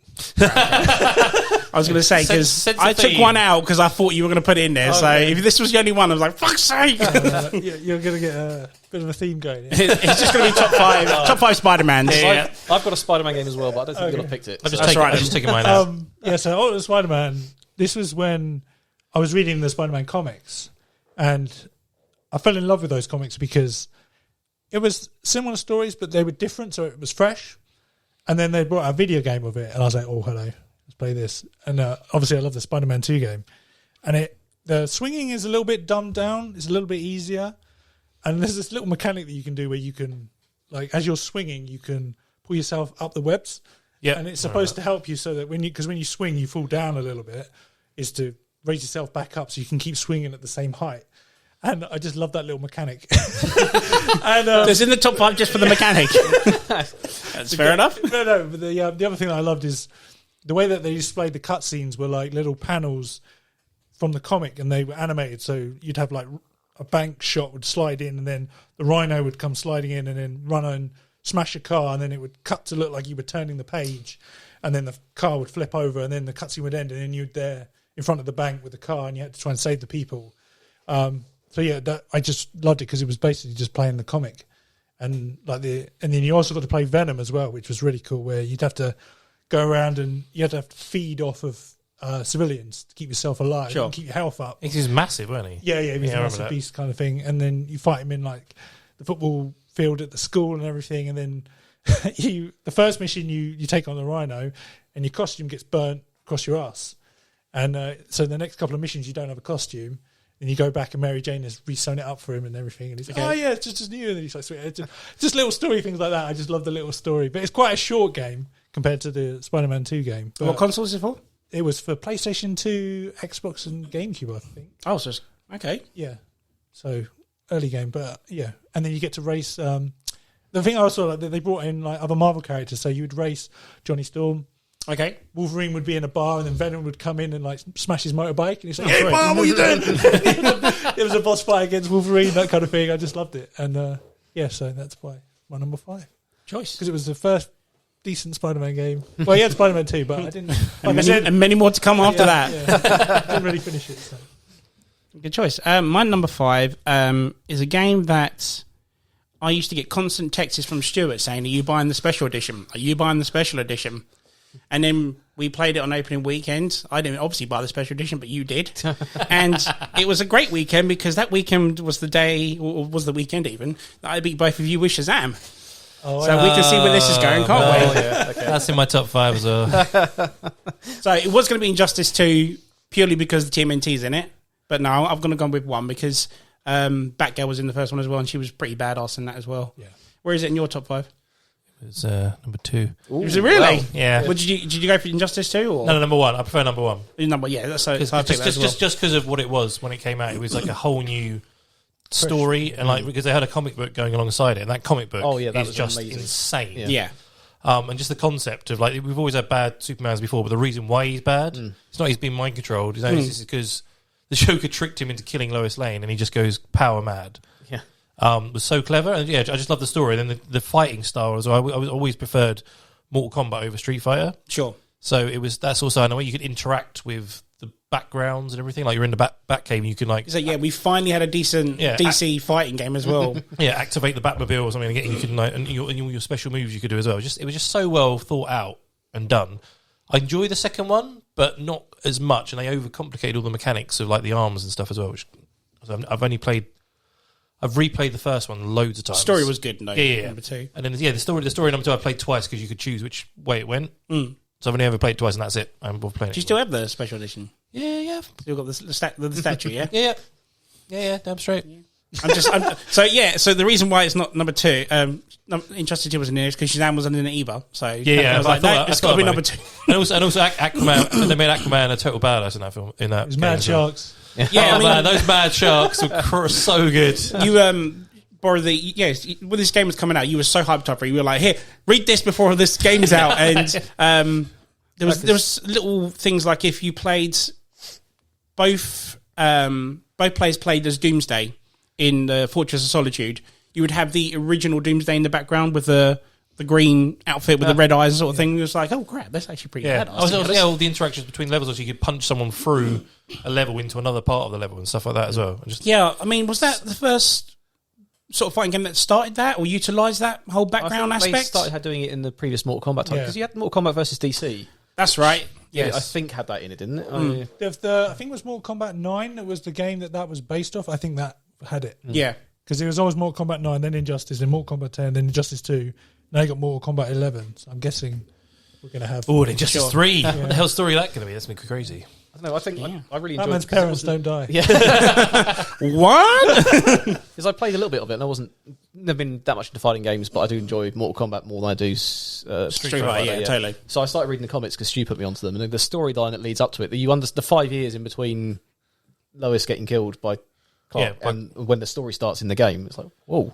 It's one of those really weird. I mean, it's kind of similar to the like nightmare scenes in BVS and that sort of totally sort of thing where like the world just goes to shit and Batman's got to try and save it, and he's like a sort of rebel alliance of good guys and bad guys trying to help him. It was just such a clever. Was that before or after Flashpoint Paradox? I was trying to think. Is that the first time that sort of happened properly? I can't remember. Must have been after. Flashpoint was what, 2011? The comic? Ish. Yeah, it's quite recent. Yeah, I'm trying to... It's very similar timing. It was definitely before that then, because I think Injustice was 2010. Yeah. Because you were still living in Ifield at the time. Ifield West. Yeah. But like you were saying, it was such a cool thing. In fact, they made characters like Shazam, Aquaman, because everyone go like, I'm going to be Superman, I'll be Batman, because they're the best characters. But the fact they made, like, the Flash was awesome as well. So you said like Batgirl. Lobo was in the first one. Lobo, like they made Lex Luthor really cool in that as well. There were so many cool characters they brought in. There was like and Solomon Grundy was a good character, but no one likes him. yeah, exactly. Just like all these characters that I was like, I can't really bother to play them. But then you play them, you're like, they're the best. Oh, Rob, you should have been there. Every time I beat him, he's like, right, let's go play Legendary Encounters. Fuck this. Fuck this. Yeah. That was the one with Deathstroke as well, wasn't it? Yes. From range. What a pain in the arse. Piss me off. I think that's why I like Batgirl so much, because she could literally just sort of smoke bomb and teleport behind. Yeah. Scorpion catch the old move. range ones out. Little buggers. And he was in it as well, wasn't he? Scorpion? I think they added them later. They added them as a DLC, yeah. Yeah, that's my number 4. So I remember you telling me about Nightwing as well. When I found out who Nightwing was. When Nightwing was such a dickhead. It's there's Damien. Oh, it's Damien. I was like, motherfucker, you killed my favourite character. It's just like... That's the only bad thing about that comic book. Yeah. Oh, and they killed Carl Rayner in a really horrible way as well. Yeah. So I'm sorry I stole your number 2. That's right, no worries. It was going to be my number 1. Like, damn it, I thought we avoided the clash, but no, it was going to happen. It was going to be my number 1. It had clashes as well, didn't it? Yes. You used to go against each other. Actual clashes. That's one thing I like about 1 and 2 when I see it. What they've done with Mortal Kombat as well in the latest one, in the 11, was when the characters come into the scene, they start bantering with each other in the clashes as well. It's all organic. It all feels really well done. Yeah, the dialogue changes on who they're facing. Especially Green Arrow, who's just the most sarcastic motherfucker around the planet. Yeah. He's badass in Injustice when he spins the bow and it just does a combo of it. Yeah. Good thing about number 2 was like Captain Cold was also in that. He's one of my favourite bad guys. But he was cool. He was really good in that. So we did that. Pun intended. Right. In 2 as well, when the Scarecrow fights, he drops a fear bomb. And then he looks like his ultimate form, because it's like, okay, everyone else is affected by it. It's like, massive, yeah. And Harley Quinn was, but little things like that. She was really good as well. Yeah. I really loved her story in the Injustice one as well. She comes out of Joker's shadow and becomes a good guy. Yeah, it's very cool. You reckon they should do like a remaster for it, make it look like maybe Injustice 2 sort of graphics would be pretty cool. You're very cool. Right, so we'll go to number 4s then. Number 4. What's your number 4, sir? Okay, so my number 4. God damn it! No, my joke. Justice 2. Yeah. Batman 1 though. Is Ultimate Alliance 2. Oh, okay. Marvel Ultimate Alliance. So Ultimate Alliance 1 is my number 2. Oh, so nice. We'll kind of go in that one. So go for it, sir. Why is it number 4? Just because I think the time it came out was very close to when the Civil War. Because it's based on the Civil War comics, and I really enjoyed those comic books. And then they brought that game out. I was like, that's amazing. And I enjoyed the first one a lot, but the graphic improvement to the second one and just the move combos and stuff that they had in it, I just preferred a lot more. And being able to be, it's quite a simple game because it's 4-player. what would you call it? It's like above action RPG. Yeah, okay, there you go. Official title. That's why we keep him around. You asked. That's why we keep him around. But yeah, so the fact you could like also flick between the 4 characters you want to choose, and just being able to be characters that you could probably not be in like normal games, like Gambit was in the second one. A lot of the X-Men actually, like Gambit, Jean Grey, it had all the Fantastic Four. So I'm a massive Fantastic Four fan. So the fact you could be all 4 of them, and then like you can play as Miss Fantastic, and you're like, actually I want to get bored, rather than having to exit the game and change character, you can just swap between the 4 Yes, with the D-pad. yeah. It was so much fun. And yeah, I really enjoyed the story of it. Again, having like Doctor Doom and stuff as the bad guy was really cool, and like all the big stuff of that. And great gameplay, great, and the combos they brought. I don't know if it was in the first one, but the second one definitely you could have team combos. So once you build up your sort of stars, you could have like Iron Man and Captain America. You sort of both push a button, and then Iron Man will fire his beams into Captain America's shield. And you can That's just right. walk around and just kill loads of people. Really, And then when he quickly. did it in Avengers, like, oh look, that's from Worlds of Alliance. yeah, exactly. It's like, oh, that's from the game. All that kind of stuff. The game is real. Did they do it in the first? I can't remember if they did that. They do in the first one. The Yeah. first one as well. Yeah. Yeah. But yeah, and yeah, it was just a lot of fun. Yeah, I've not played the sequel, but Have you not? No. Because I think at the time it was coming out, like you said, that was when they were kind of transcending from the 360 to the Xbox One, and it never came out on the Xbox One, so I don't think I ever played it. For It's really reason. expensive, the second one. Is it really? Yeah. What now or what then? No, it's really hard to get hold of Oh, because is it there aren't really? many copies of it. Yeah. I think it's like you said, it was transitioning from one generation to the other. Yeah. So a lot of people didn't own it, so there's not very many copies of it around. Okay, did anyone have the X-Men version of the game in their top Destinies? 5? No, there was one called Legends, X-Men Legends 1 and 2. Yes, X-Men that's Apocalypse. in my top. Okay, fine. We don't talk about that one. Oh, Vangus do. No, but the reason it's in mine is because it's one of those games where, sort of that time of my life playing games, I wasn't into RPGs, or especially ones which are from above bird's eye view sort of a type RPG. So when I played it, I thought, I'll give it a go. So rented it from Blockbusters, and then just holy shit, this is quite I always think of it as like RPGs are hard to play. That's why I always stayed away from them. But obviously this was quite easy to play, quite easy to pick up, and like you said, the choice of taking 4 of these superheroes, switching between them is like, oh, I can't get that. Oh, but if I pick Mr. Fantastic, he can stretch over there, and I can do this and that. And then I think one of the first bosses, you get to like a rooftop or somewhere, and then a giant sentinel comes through. It's like, holy shit, so much jizz is coming out of me right now. This is amazing. But yeah, it was just so that's why it's on there, because it's that game that I assume got me more into RPGs, and I'm glad I gave it a go. Just to like say, yeah, I did it, and I'm kind of glad I haven't played number 2. I'm sure number 2 is freaking awesome, but there's a third one now, but it's only on the Switch or something now. Yeah, something like that. Yeah. Has anyone played it at all? I've got it. or- I haven't played it yet. Okay. So you have to let us know if it's any good or Yeah, worth yeah. it or not. Yeah, I can't believe they took it away from us. I was so frustrated when they did. Oh yeah, it's exclusively on Nintendo. I was like, no, what? Damn you! Why would you do that? So what's the third one based on? The second one was Civil War. I think it's an original story. It's like it's a lot of MCU characters. Yeah, so yeah. the Guardians are in But it. you can have the X-Men are in it, is the reason why I bought it. But I know there's 2 DLCs with it. The first one, I can't remember what the first one's about, but the second one is all about the Dark Phoenix saga. Oh really? Yeah. Okay, cool. So That'd be cool. that was one of the main reasons why I got Nice. it. Yeah, I know Stu's played it, but there was a game that came out quite a few years ago now called Marvel Heroes, which is kind of like an online sequel to Ultimate Alliance, where it was Yeah, it was on stuff. PC, wasn't it? Yeah, and you get to pick your own character, and then you can. It was play- on what? Shocked PC? face. Sorry. It's an ongoing joke on the other episodes. Right, okay, good. So carry on. every time we say that word, I have to do the little drums. I did get that reference. No, don't worry. You clearly don't listen to the episodes. Get the fuck out.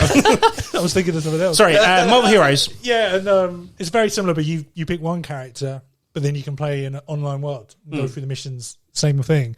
And that was on PC for about 4 or 5 years, and then they went, right, we're going to bring it to consoles because everyone wanted it on console. Came out on console, and then the company went bust. Yeah. Oh shit! Yeah, which is really shame because it was a really good game. They actually had like all the movie costumes. So like Iron Man had all 50 costumes. Yeah. Was It it had- no, Infinity wasn't out. It was like all full. Was number 2 online? I don't remember the first one being No, online. no, neither of them were. Neither of them were. No, the second one was. It must have been because we played it. Maybe the first one was as well.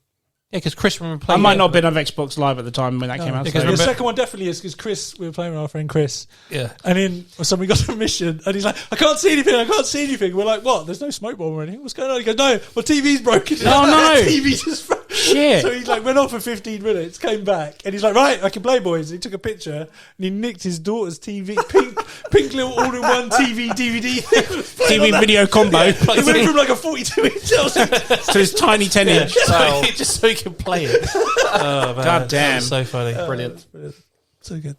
Yeah, you could do 4-player. Yeah. I like it. Good fun. It was. Who's your favourite character to play? Do you remember? It was a long time ago. You have to ask. Johnny Storm was pretty good on that. On the first one. Well, I mean, the second one, you could get the Iron Spider costume as well. Yeah, It's really yeah. cool. What, from Civil War? Yeah. Oh, nice. So you could add like 2 different costumes. Didn't you have like when you were going through the storyline, you actually had like a few choices to make as well? Yes. So you could decide kind of how the story Yeah, played conversations. out. You could be like aggressive, defensive, or just normal Yeah. and stuff like that. Yeah. It was good fun. No, yeah, Johnny Storm was fun. I quite enjoyed Iceman as well because you could do his like ice slide thing. And just go around for ages and be like, wee, like that. It's good fun. And like Nightcrawler, you could teleport as well. It was good fun. Good choice there. Number 4. Your number 4 and my number 2? Yep. Rob's number 4, sir. Right, I hope we're not going to step too much on Ross's toes on this one. It's going to be Spider-Man. It might be a somewhat heavy themed episode, this, but it's Spider-Man for the PlayStation 1. I know mine's not. So the first movie. Was this the one we talked about earlier? Yeah. Yeah. So I don't think it was a movie tie-in, if I remember. No. It was just it was a standalone thing because I must have played this. Yeah, you can't. It's got like black cats on the roof and it meets you up, and there's like little question marks on the roof. And then you go in ducks, and then it goes kind of transparent, and you crawl along Yes, and stuff. yeah. Sorry, when yeah, you're on the okay. roof and because you had to find a way to get yourself inside the building. Yeah. And the swinging was awful, but the combat was just so much fun because you got all the different webbing you could do. Yeah. You could make like webbing fists to punch people.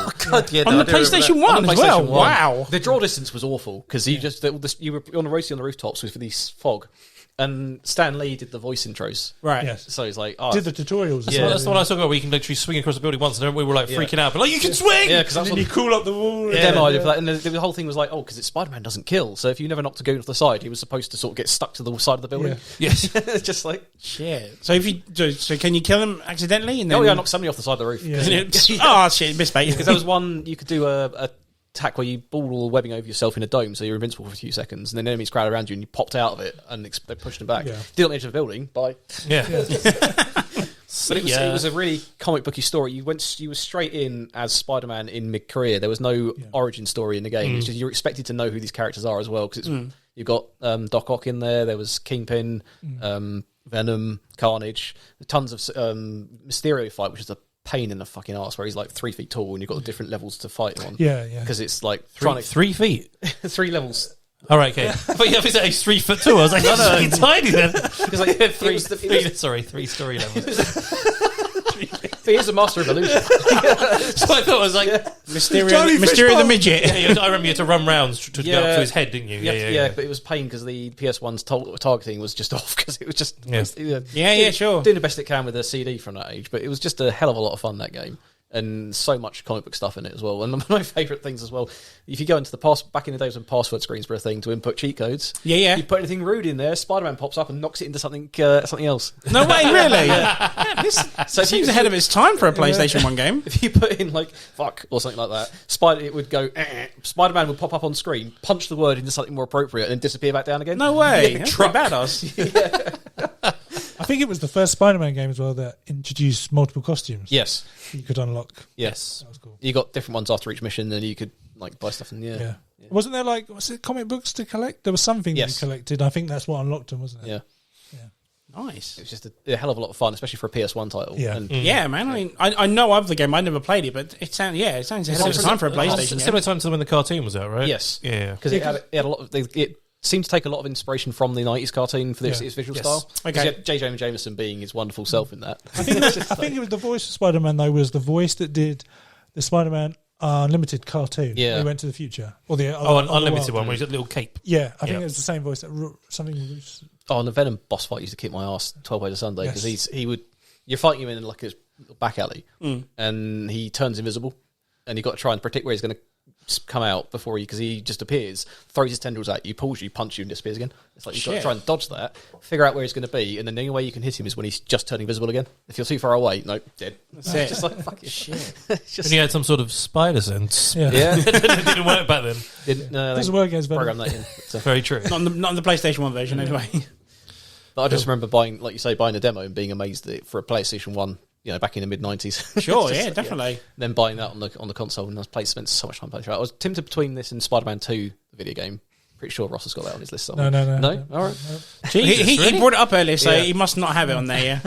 Or as he's twiddling his phone right now. Shit, forget about that. I was just I was going through some YouTube videos looking at it again because I've done a PS1 for years now. But just remembering how comic booky it was. There's Sure. so much stuff from the comics taken straight into it. And it's like, yeah. As Stu would say, nostalgia overload. Indeed. Yeah. All the nostalgia. Yeah. I wonder. We still need a t-shirt of that, by the way. I can put it out there. All these games that we mentioned, I've still got them. Never got rid of them. Really? Yeah, Wow. never got rid of them. Nice. So that's a good pick, sir. And that's number My- 4. And my your number number 4, four. sir. Is Spider-Man: Web of Shadows. Ooh. That was so close to being in my Okay. top 5. Have you played it, Ant? I've not played Web Shadows lately. Oh, mate. Is that the one with the... It's when you can change into the black suit. You can swap Yeah. between the back seat by Yes. pushing on the Yes. the old Yeah, the left thumbstick. analytic. Yeah, I played it very briefly, but not as much. Yeah, this game. I love how you do it, but you're like, say it and look around us and say, like, has anyone got it in there? So Spider-Man. I haven't made this game up in the slightest. So what console was this for, sir? This was 360 and PS3, I believe. Okay. So I've still got it on 360. Yeah, I've still got it. Yeah. It was another open world game. It was after Spider-Man 2, right? Yes. Yeah. Yeah. 'cause It they was took- Ultra Ultimate as well. So they basically took the Spider-Man 2 style and then made it more comic booky. Yeah, it was based directly off comic books rather than the movies, and it was about Venom's offspring, a bit like what Carnage is, but it was Venom, and he was slowly infecting New York, so more and more people would become infected throughout the story. But the one thing I put before I start about it, there's one thing I absolutely hated about it was the voice actor for Spider-Man. He's a whiny little bitch. Just YouTube a little clip of it, and you'll instantly hate his voice. Okay. It's the thing I do not like about it at all. But Play it on mute, it's fine. yeah. But for a Spider-Man game, you've got a character who quips a lot. You I want him know. to be able to All the talk. time, he's just got such a little high-pitched, whiny little voice, and the things that he says is awful. But apart from that, you got And this is better than Ultimate Spider-Man? yeah. Okay. Because Ultimate Spider-Man's quite short and quite basic, but this one, it kind of like the combat, for instance, was especially in the air. You could do this wicked thing where you would sort of web up the enemy, and then you fly towards them and kick them. And then you can punch them, and then you can zip to the next one. And you can just keep doing that and keep yourself in the air. Okay. Because there's one of the bosses is the Vulture, so you kind of use that to keep up with him because he's always flying in the air. Yeah. And just like the way that the way they animated, the way that the web came out, zipped around, and you just went whoosh straight towards him was so good, so satisfying to do. And then you could also slide up the walls as well with enemies, kind of surfing them and stuff. Yeah. The way they did their combat was so good. And again, just swinging around the city again. That's a big I plus rate for my me. touch as well. I can't remember why, but Peter has the black suit. And you can swap between the two. Yeah, it's because at the beginning he fights Venom, and then one of the little things of offspring come off him and then go on to human, and he realizes that he can't defeat Venom, and then he takes one of the symbiotes and puts it on himself to empower him because he's more powerful with the black The one suit, where you had, just to use it. other And then Mary heroes- Jane's not happy with it. Other heroes using it. started getting venomized. You had to fight Wolverine at one point. Yes. Yeah. But I like the way so when you're in the red suit, your webbing goes down. Okay. Every so often, doesn't it? I swear it does. And then you go into the black suit, and it doesn't. I swear that was a thing. No. When you're in the red suit, you just have his normal webs and stuff. But when you go to the black suit, you get tentacles and stuff, and you hit a lot harder and a lot stronger. You're faster as well, and you swing faster. Yeah. So why would you go back to the red suit then? Because some enemies could count. Because when you were taking on the other symbiotes, they could kind of counter. Because you were a symbiote as well. Okay. They could counter it. With the other one, you were faster, so you could then and web them up and stuff. And Right. just because I don't think you could web when you could only hit them with the tentacle things. Really? I thought, okay. I haven't played in so long. It was something like, there was some bosses you needed to be the red suit and some you needed to be Okay, the black suit yeah. Yeah. to mix up I the remember thing. by the end of the game, you're like, it's like World War Z, but everyone's symbiotes. Yeah. back in the day on the 360, it used to struggle because there were so many enemies on screen. I reckon if you played it in backwards compatibility on like the Series X or something, it'd be absolutely fine. But back then, you're like, this is 3 frames per second. There's like 100 of them. Yeah. And the good thing was, like, a bit like with Ultimate Alliance 2, especially when you fought Wolverine, he would just start asking you random Marvel questions, facts. Yeah, it's bonuses. It wasn't like, we've already told you that at the beginning of the game. This is the answer. It was just like, no, like when Jean Grey left the X-Men, who took over with Scott? You're like, what the fuck? Just let me play already. It was, and you couldn't beat him unless you answered the question right. If you got it wrong, really? If you got it wrong, you'd go and you'd just keep fighting you, and then you'd beat him, and then you'd get to that same stage where you'd jump on the wall and ask you the question, and you had to keep getting it right. And that's probably why I'm not playing number 2. Yeah, it's very. Yeah, I remember that. And then I think it was depending on how. Yeah, because when you answered the questions, it would change the story a little bit, and then there was 2 different endings. You either left with Mary Jane as a good guy, or you left with Black Cat as a bad guy. Okay. At the end of the game. Which one I prefer to do? Yeah. Both at the same time. Yours is clearly not Mary Jane. Put your hands together. No. Yeah, so that's my number 4. I think. Okay. Good choice. I've never. The other thing that they had is like every other superhero game, you have a collectible, and in the city I think they were Spider-Man little spider icons, and there was 1,000 to collect. Bloody hell! And I remember being in your flat and it was just swinging around for hours just collecting. Yeah. Like all these missions. Like, no, play these icons. Let's get these icons. Yeah. Mind you, that's 360 days, so there was achievements for this shit. Yeah. They were not just doing for it. Yeah, I do have all 1,000 Gamers Club points. I'm sure. I'm not denying. Was it one game score for each point you found? Exactly. Yeah, good choice. That was your number 4, wasn't it? Yeah. Number 4, yeah. Right, so my number 4 goes back to what we were saying about the movie ones, and obviously we all know what it is now, which is the Wolverine X-Men Origins. Is there no one else's? Yeah, not in my list, but I play. I remember playing good game. But damn good game though. Compared to that movie, man. Jesus Christ. I mean, you kind of think that they maybe developed the game being like, oh, this movie's going to be really gory and stuff. And they were like, wait, what the hell is this movie? Is that what we made? Exactly. I reckon the guy that made Logan played that game. Yeah, totally. It's like, that's what should have been the movie initially at the end of the day. And it was just like, I remember watching a review for this on YouTube and I'm like, this is going to be one of those ones we mentioned earlier, like it's a crap, rushed out for movie sort of thing. It's like, whoa. Yeah. He's just throwing this guy in the helicopter propeller. I was like, holy shit. The first bit where he's like going into like a rubble. I remember there's a building that's been destroyed and there's a soldier and he puts his head against the wall to hear. And you just see Wolverine's claws come straight through his skin. Exactly, Like, oh, okay, this is good. Because I remember when you played the game, if you could start losing life, you'd lose all your skin. Yeah, that's right. Yeah, holes in your skin. See the skeleton. The first time I saw the game was at a friend's house, and he was parachuting in from somewhere or dropping in from above, and people were shooting at him, and bits were getting blown out. What the fuck is this? That's the first thing, yeah. But then that epic dive he does as well, and he goes in straight for it. It's like you could, if you just did that throughout the whole game, you'd just be unstoppable, really. But no, it was just one of those games where it was a shocker to me. Because, like I said, we were all prepared for it to be as wank as the film was. And then, no, it's what, like I said, the film should have been, but, they weren't going to do that in a 12-rated movie at the end of the day. But I had to put that on there for simply, it was a damn good game. I'm trying to remember, because is it loosely based around the actual movie, or not? Do they just go on the... There are parts of it. I mean, there's other parts where he goes to like an Aztec forest and stuff like that, isn't there, and whatnot. He goes against Deadpool at the end, still. Yes, I remember, because you're on that, like, yeah. Yeah, and then they do the whole thing. Did you ever play the Star Wars game, Jedi Starkiller? What was it called? Oh, Force Unleashed. Yes, Force Unleashed. That's it. Yes. And they did the whole thing where you go against massive robots and you got to take it. They did the whole thing like with Wolverine. But yeah, and it still did well though. So. I should put Force Unleashed on my list. Yeah, I love those games. They're good, aren't they? Oh, well, number 2 sucks balls though. Come on, that sucks. I was like, I was so excited for that. And when you're playing this at the second level, and you're on this like big gilded city, and you're like you get to the end of the level, and it goes, you can continue. This level's fucking huge. This is going to be great. It's going to be 10 of these levels. Yeah, and that's the first 3 levels. And then you get, you get told, you rescue your mentor who's been forced to fight in a pit, and he's like, there's somebody, I've been reached out through the Force. There's somebody on Dagobah you should go and see. Dagobah, going to see Yoda. And you land do a level on Dagobah. You land your ship, you walk off, you meet Yoda, cutscene. Yeah, it is, isn't it? What the hell?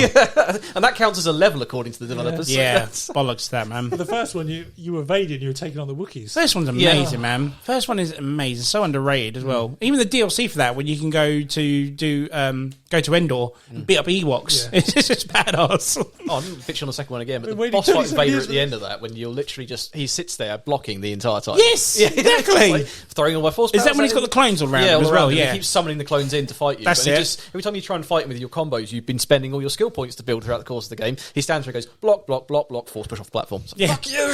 Seriously. what a game. It sucks so hard. So yeah, that's my number 4. We're gonna go to number 3. Is it number 3? Yeah. Number 3. Number 3. Okay, so sticking with the X-Men theme, I've gone for X-Men 2 Clone Wars. The old Mega Drive game. Oh, okay. The one we played last time. The one, yeah, you go straight into it, yeah? Yeah, go straight to that snow level. So that game, right, I must have gone into Blockbuster every single weekend to pick up that game just so I could try and complete it. And when I got there, used to go to Blockbuster and someone else had rented that fucker out, I was so pissed off. It's probably you most of the time. I wasn't of age at the time, but but yeah, and it was just such a. I mean, it was exactly the time when the cartoon was out with like the Jim Lee style and all the games based on the Jim Lee style. Like it's just there was always like a Wolverine game where there was like, and there was never you could never be Cyclops. In this game, you could be Cyclops and fire eye beams at like people and kill them, and it was great. It was simple game, simple side scroll, punchy game, level jumping.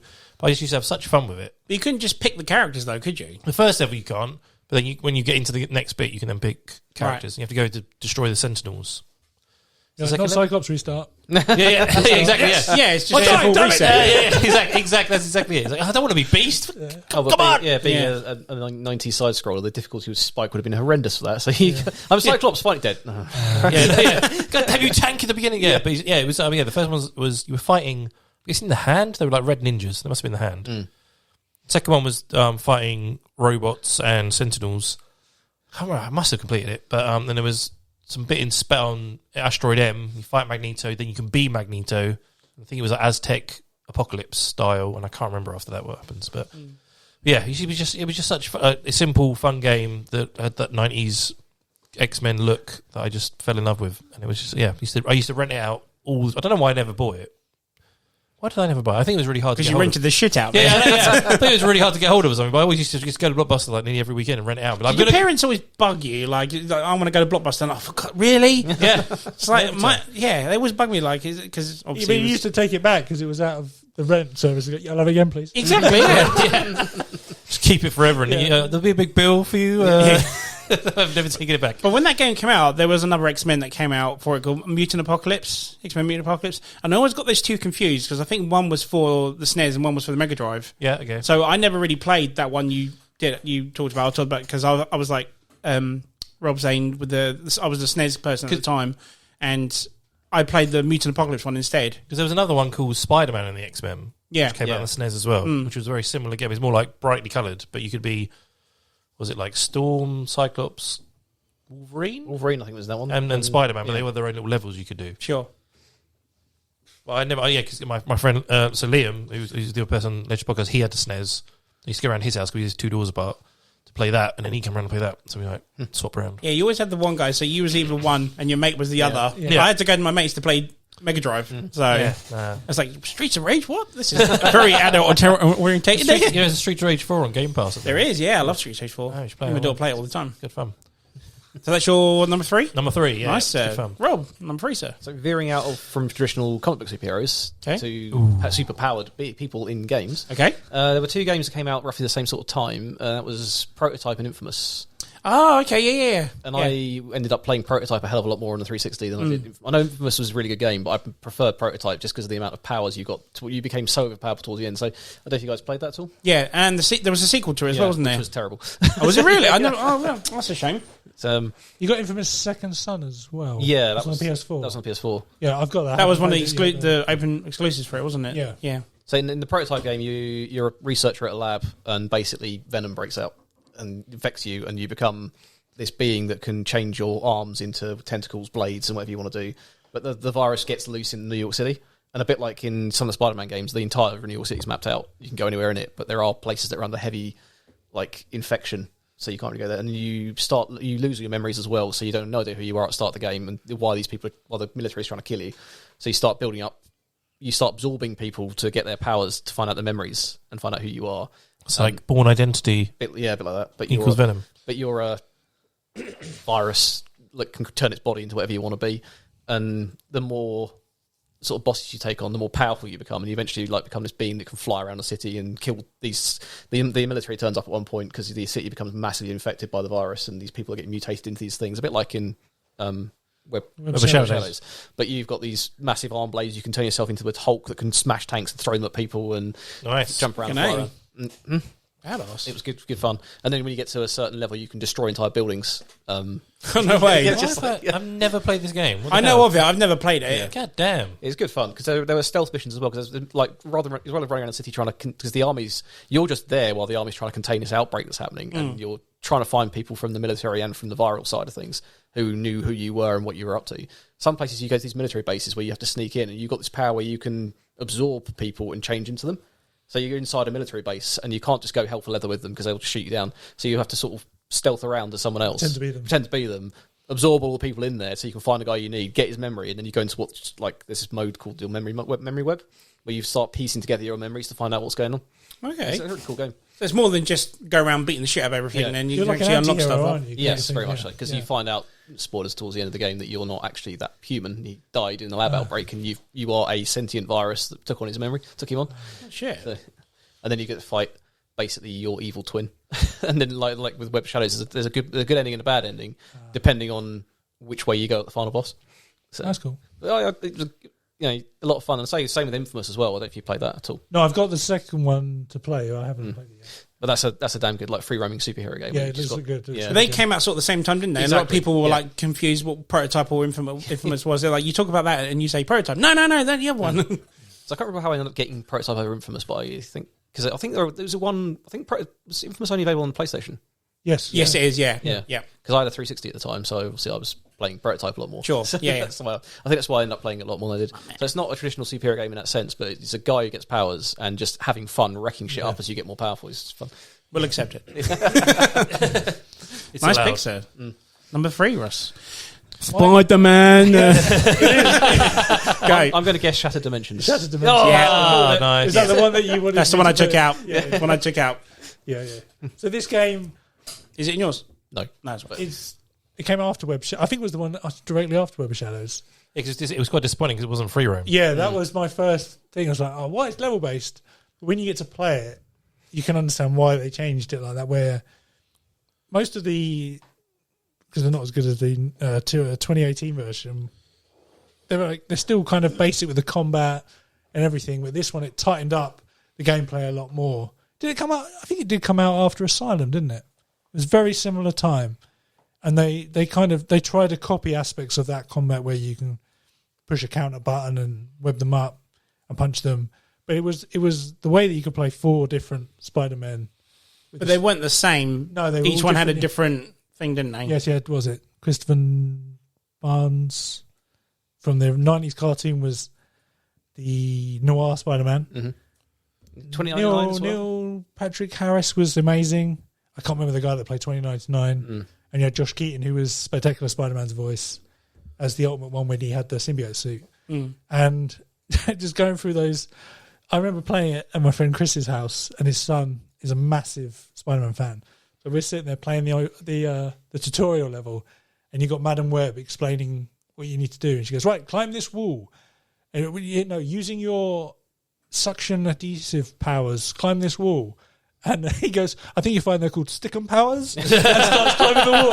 And me and Callum, friend's son, we just quote that all the time. Oh, really? When I was playing Spider-Man and Spider-Man Miles Morales, I streamed it, and he was in the chat. And whenever we talk about going up the wall, he's like, "Yeah, you just stick 'em powers."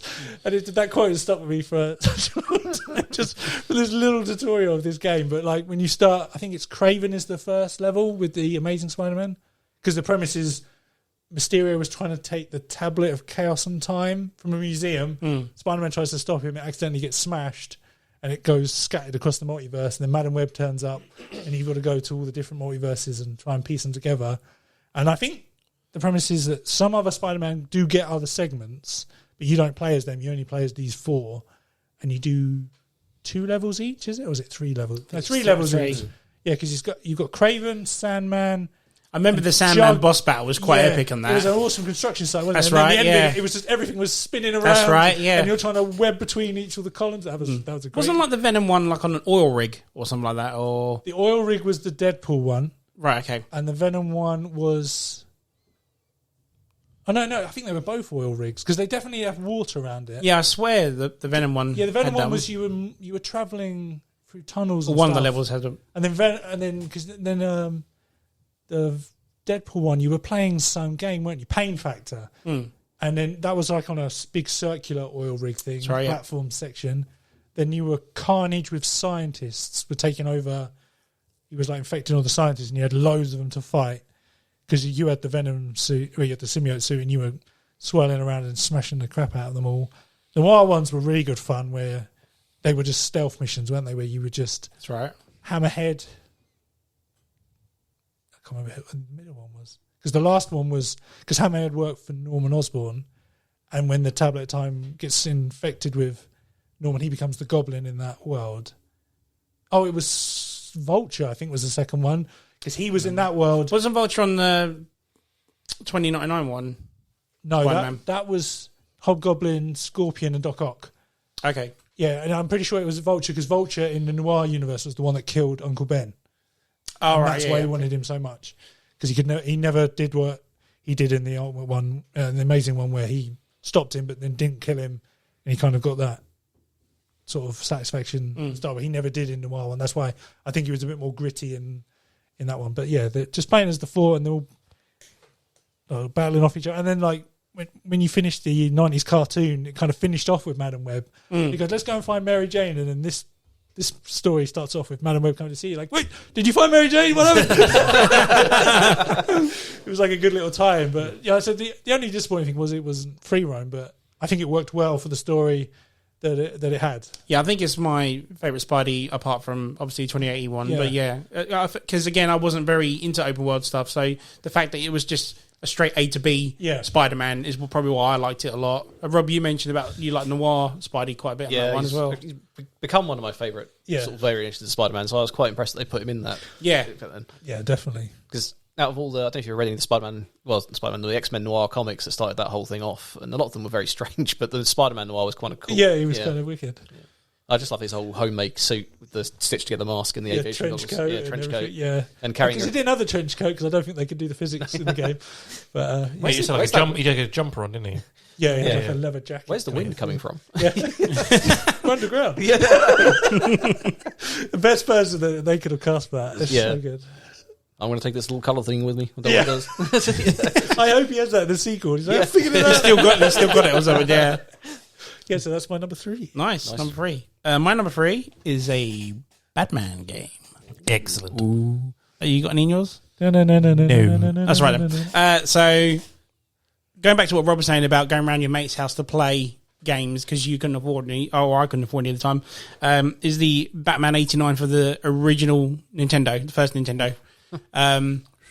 That was... way back. Yeah, because, again, I had a Nintendo, but I was literally the kid that just had the Nintendo in one game, but your mate obviously had 50 games because his parents were rich. Duck Hunt? Yeah, no. It was actually Ninja Turtles, the really, really hard one. The really, really hard Konami one, which came with the console. So I didn't really have a game, it just came with it. Oh, God, Not even Mario? No, not even Mario. No, skipped all that shit. Fuck that shit, I was way above that. I remember that Turtles game was so difficult. It's still it's a I pain in the don't arse. think I can play it now. But this Batman is still a pain in the arse. I still can't beat it to this day. But anyway, going back to... how I was so blown away by it. Obviously going around a mate's house to play it, and you got that first intro. I don't remember the game. There's part where the Batmobile comes on, shoots the thing to get into the chemicals. Yeah. And chemicals. that's it. And then he jumps out of the Axis. he jumps out of the Batmobile and looks straight at the camera. I was like, oh my God, this is amazing. And it was obviously the first time Batman could jump from wall to wall. And the animation for that, just for like an 8-bit console, was revolutionary. You It's never getting better than this. Yeah, exactly. It was just like you could point up and fire a grapple and go up as well. that game, or I don't know. That was the Mega Drive one. That was the Mega Drive one. It's That's that what one. I heard. Sorry.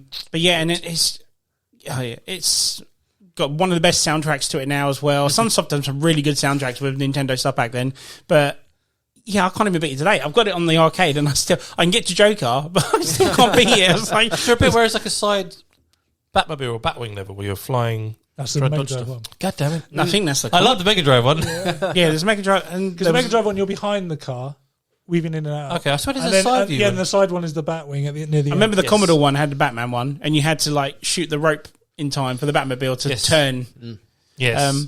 But no, yeah, for me it was just revolutionary at the time, and it's just like, holy crap, this is so good. And being Batman out at the time, you couldn't escape at the end of the day. So it was going to be a different Batman game, but I thought you'd have it on the list, so I'll just do an honorable mention at the end. Okay, cool. All right, it's not Batman Forever. So. We don't want to hear it then. We can, Yeah, exactly. we can discuss Batman Forever. That's one of those games where I was really looking forward to. It was really disappointing. Do you remember when the loading screen come up and it says "Hold on"? It used to like It's infuriate me. It's like, for what?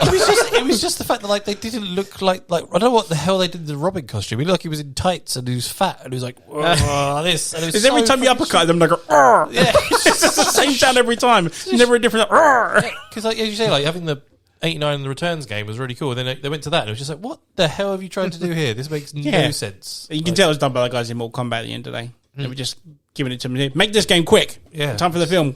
Now. They probably didn't have film reference. They just went to the 66 one. That'd be wicked. Man, if you got a 66 game, that'd be amazing. You just get people It'd with just be epilepsy. Biff Power. Well, yeah, people with epilepsy will be able to play it. Every time you punch somebody, you get the yellow Biff. I know. I'm surprised they never did that for the Arkham games, you know? Like just the skin of it being Adam West You or can something. be. You can be Adam West. You can. Can you? I didn't know that. Yeah, because Only on the PlayStation. only on the PlayStation version. Yeah. Oh, well, that's You why can- then. you Fuck can- that. You can be the 66 Batmobile in the. I knew about that, but I Right. didn't know if you could have the skin for it or not. Yeah, you can have the skin. Oh, sweet. Nice. Yeah, because you can get the 66 Robin skin on both. Weirdly, Yeah. They do have the right. I want to be Batman. but it's like the which Batman Lego is it? It must be Batman Lego 2. You have the whole 66. Oh, is that in your top? Oh, No. yeah, will you stop already? Shut up. Right, number 2. I don't. Number 2. What's your number 2, sir? Stop spoiling. We've already done it in Justice. Oh, yes, of course you did. So mine and yours is skipped. Yeah. So, Rob, number 2, sir. 2. What did I pick for number 2? Ah, shit. I had it written down. Oh, yes. So we mentioned X-Men Legends and X-Men Legends 2. Ah, Nice. yes. So, They were What before. console- Yes, they were. Yeah. Yeah. what console was this for? I had it on the GameCube. See, I always thought it was a GameCube exclusive. A GameCube exclusive. It's PlayStation. But I don't know if it came out on anything else. It did. I think the first one was PlayStation. exclusive on the GameCube because that's the only console I had it on. Right, My okay. I think it was brother did, I nicked it. PlayStation. no, but then the first, I played both, and I've never had a GameCube. No, because that's what I think after 2 came out, they made them both available. On, was it that way around or? You could definitely get it later on, but I only ever had it on the GameCube. Yeah, Start because it's the same mechanics as Ultimate Alliance, but it's Right, okay. just X-Men. Just X-Men. But Right. it's brilliant. Yeah. So that's why it's your number 2. Explain more. So both of them, or just the first one? Both of them together because they are one cohesive story, right? The end of the first one leads straight into the end of the start of the second one. Okay. But it's really X-Men comic books. You play as, is it Magma? I think is the main character. Yes. Yeah. She's taken by the Brotherhood when she starts developing powers, and then you have to rescue her at the start of the game as Cyclops and then Wolverine, Yep. which introduces you to the combat mechanic. And it's obviously, like you say, it's an isometric RPG, so you're building up your character's abilities as you go, leveling up. And you have all the you rescue her, you take her back to the X Mansion, and then You get to walk around the X-Men. You get to walk around Go the X-Men down as to the Magma. danger room, walk Yeah. around. Yeah, as Oh, Magma. wicked. It's so much fun. And then you can access the danger room, and that's your training ground for your characters to build them up. And then you can find danger room discs out in the wild. yes, yeah, and isn't that like I don't know if it's that one or the second one, but Juggernaut breaks through the mansion. Yes, and you at have to one try point. and Yeah. he But breaks it to try and take her. As you do more missions and find more people to bring back to the X Mansion, they start appearing in the mansion. You can talk to them, and you get trivia, and you can do stuff with them. yes. So what type of game was it? Was it like an over-the-top? Yeah, same like as another- same as exactly like that, was it? Exactly Okay, the same. Exactly. So you had the same like 4 powers when you hold the R trigger Right, and okay. stuff, all that kind of stuff. Exactly. So I think basically Cyclops, Wolverine, and I guess all the X-Men characters from Ultimate Alliance are pretty much from that game. Yeah. Right, okay. Forward. Which is I X-Men. spent so much time playing as Iceman after you unlocked him. Yeah, because you do his ice slide. You could fly around as the ice slide, which basically took over any obstacle you wanted to. But then when you leveled him up to a certain point, he just became unbeatable because you could just start doing ice sculptures and throwing ice out everywhere. Yeah. Oh, nice. And there was, I think OP. Nightcrawler as well. You could teleport Yes. through stuff. It'd break the game sometimes because you'd be like, "How do I get into this room?" You're like, "Nightcrawler, zip through," and you're like, "How the hell did I get here? I don't know." He's a villain in the first game, but in the second game you could unlock Magneto as a playable character. Yes, and when 'cause- you leveled him up, he just destroys rooms when you Yeah, start. serious? attacking. Because Apocalypse is the bad guy in the second one. Yes. yeah, Because Because don't you work with the Brotherhood, don't you? Yes. In the second one, yeah. Yeah, because you can be some of them, can't you? Yeah. You like Juggernaut. because I remember being Juggernaut. Yeah, you can be Juggernaut because you could have Colossus and Juggernaut in your team. Yeah. Why is no one saying bitch after that? Juggernaut, bitch. the first game you end up What's you that stop. from? Cartoon? You No, be it was serious? yeah, it was. They dubbed over the dubbed over old cartoon, cartoon, wasn't it? Yeah. I have 100% On shown you this. No, YouTube. I was hoping you were going to say the third movie, and I was like, what third? No, no, No, no. we all forget about We that. don't mention that here. Because story-wise, you end up the first one. You stop Asteroid M from colliding into the Yes. Earth. Yeah, okay. With magma, you comes into our engine. Like, my powers, I can control Earth, so I can stop Asteroid M from plunging. But that reveals mutants to the world. And then at the very end of the game, like Apocalypse is like, all right, the mutants are here, time to rise. And then the second game is Apocalypse, the Age of Apocalypse. Oh, well, so it does actually continue then. Yeah, Oh, yeah, sweet. it's really good. And there's so much, so weird in terms of combat. There's a level in the first one where you go inside Xavier's mind after he's been captured by the Shadow King. Like, Yes, I think Juggernaut doesn't Juggernaut come there to take Xavier away. Yeah, because Yeah. halfway through the game, Juggernaut just attached the mansion, and then the rest of the game after that mansion is just like destroyed. Yeah. yeah. He Yeah. takes Xavier. You go to rescue him, but you have to go because I always end up choosing Cyclops, X-Man, Iceman to be for your squad. But then because Xavier's been trapped by the Shadow King in his own mind, you have to take the psychic members in, so you end up with Jean Grey. Yeah. Emma Emma Frost. Frost is Yeah. one. Yeah, two characters you wouldn't normally use, which is kind of fun to play as. And then you get to the end of that boss fight, and then it's all psychic versions of other X-Men that fight you, and it's like, what the fuck's Yeah, going on? yeah, that's really tough. It's just a really fun game. That Yeah, was- I know of it. I never played it. Was it out around the time the movies were out? I think that's why I was so into it. I think I got it confused with Destinies, X-Men Destinies. Yeah. That Oh, got yeah. really No, bad not- reviews yeah, or yeah. something. So I think I got that confused with that, maybe. Yeah, Destiny. Yeah, that's when Is it Destinies? You You get to you pick must- one you of the must have it on there. heroes. No, because I don't have GameCube on that. it was on PlayStation as well. That's what There's only so many PlayStation stuff in okay. there. All right. Because if you had to use the two dual sticks, it's not on that. You can't do that on an arcade machine. Very true. Cool. Yeah, it's just a hell of a lot of fun, that game. But It was. Can you play it multiplayer? I'm sure you could. Yeah, Yeah, it was four It player. wasn't. I don't think it was online though. No, definitely not. That was That was just 4-player. Four-player co-op. Yeah. Co-op. Didn't need a splitter for that if it was GameCube. Okay, you got 4 ports. You used to just spend all the money on the stupid controllers they built. Yeah. So that's number 2. You want to for me? Number 2, sir. What's your number 2? Continue with the X-Men. Spider-Man. Oh, I was going to say Spider-Man. No, not Spider-Man. Oh my god! Holy. It Right. is Marvel vs. Capcom 2. Ooh, Okay. that's his number one. It's not. It's not your number one. It's not my number one, no. Yeah, no. This game, there used to be an arcade. I can't remember what it's called in County Mall. Yep. Downtown USA. Is that what it was called? Downtown USA. Yeah, and used to go there all the time at school, and I used to play House of the Dead. Yes. Friggin' love that game. There was a mini game. You used to sit in the car and you used to have a handbrake. There was little shortcuts through the streets. They were the 2 games I played, and then the only other game I played was Marvel vs. Capcom 2. And I put, I don't know, hundreds of pounds in that game until I got the copy of it on the PS2, I think it was. PS1, PS2. Yeah. And I would just play that game. Because I'm the opposite of you guys. I preferred Street Fighter over Mortal Kombat. Okay. I used to, on the Mega Drive, I used to play Street Fighter 2 Turbo. I used to play it so much that I would wear the skin out of my thumb. Yeah, with the yeah. D-pad, and I used to wrap tissue around my thumb. I had to do that, yeah. Oh Jesus! So, yeah. No, seriously, when Street Fighter Alpha came out, and that's when the energy bar came in, and then Yeah. you had to do like double semicircle. Yeah. And, mate, D-pads my were sharp. yeah, fucking A. So I I used to feel play your them pain. a lot. So when I could play Street Fighter, and basically, I mean, you've got Marvel, but I mainly just played X-Men characters. Sure. So the first one was good, but it was, I think there was only like 15 characters in it or something. And then the second one came out. I think there's like 80 characters. Yeah, in that there's game. a shit ton. The roster in that is immense. And, like, I don't think I've even played every character. There's so many. There's some of them, I can't remember. There's a guy, big fat cactus with a sombrero on. Yeah, I can't remember. Yeah, the his name. Capcom one. Yeah. Yeah, I never played that character. But like my team was either Spider-Man, Gambit, or Rogue, Cyclops. I don't Doom. think anyone picked the Capcom side there. In all fairness, in that game, There weren't that many good ones on there. Apart from Mega Man, if you'd done his OP thing, he turned huge. You had Captain Commando, who was really good. And who else was really good on that side? Jill from Resident Evil was really good. Yeah. But like you said, it was mainly the Marvel characters. And but yeah, it was just any mixture of X-Men or like Doctor Doom and the Sentinels and Wolverine was... And Cable. Oh, yeah. Cable was in it. When he used to fire his big gun and a big wave sort of... That's right, yeah. And like we did the ultimate with Cyclops. Basically, the whole screen was just a blast. Public blast. You know? I think that's what the music and everything and the way that they used to say all their moves when they did them. I could play that game for freaking hours, man. And then when they brought out Wolverine's Dragon Punch, Tornado Claw. Oh, God. I remember that. And then, I watch Evo every year, the big fighting game tournament in Las Vegas. Yeah. And then they used to play that. There was that and Street Fighter Third Strike for years until like 2009, where Street Fighter 4 came out, and then that sort of took over. That's right. Then Marvel vs. Capcom 3 came out, and everybody used to just love that game as well. But I preferred 2. I think it's mainly because it had more X-Men characters in it. Sure. And then they brought out Marvel vs. Capcom Infinite recently. I haven't played it because I heard it's not got a very good review. So everybody hates it because there's no X-Men characters in it. Serious? X-Men are the main characters in those games, and there's not one in it. They lost the I'm license. definitely not playing it then. Yeah, because Disney took over. They don't have license. Like all the games, like Marvel vs. Capcom, you can't buy from digital stores anymore. They removed it from everything. Oh, wow.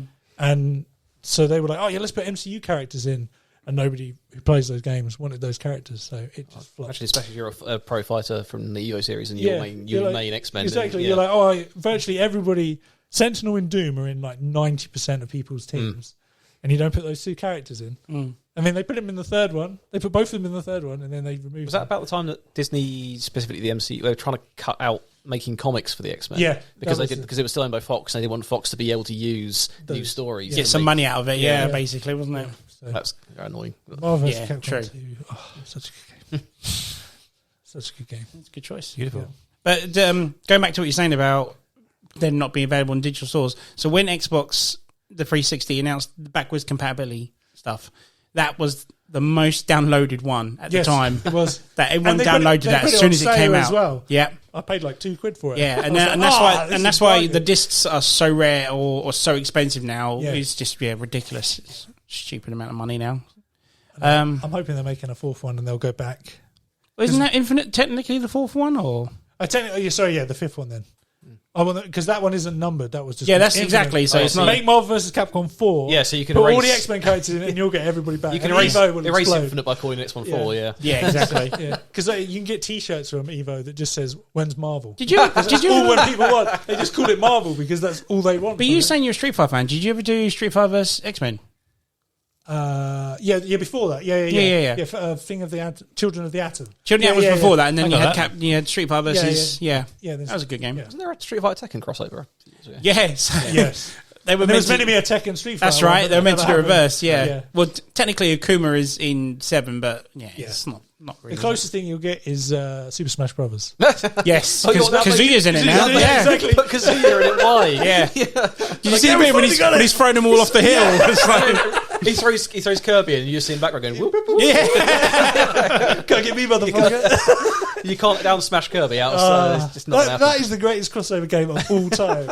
There's not a character. Crazy amount of characters in that. The only thing they need to add is Goku, and then it's I remember perfect score. The trailer for they had something to do with Snake, and he's like, I'm reserving the enemy, Colonel. I'm down here, and he's like, where are you? He throws the box off, and it's a new challenger enters. He's like, you put Snake in Smash Brothers. Oh, Solid Snake, yeah. Badass. It's just in quality. And then when they brought, I think, because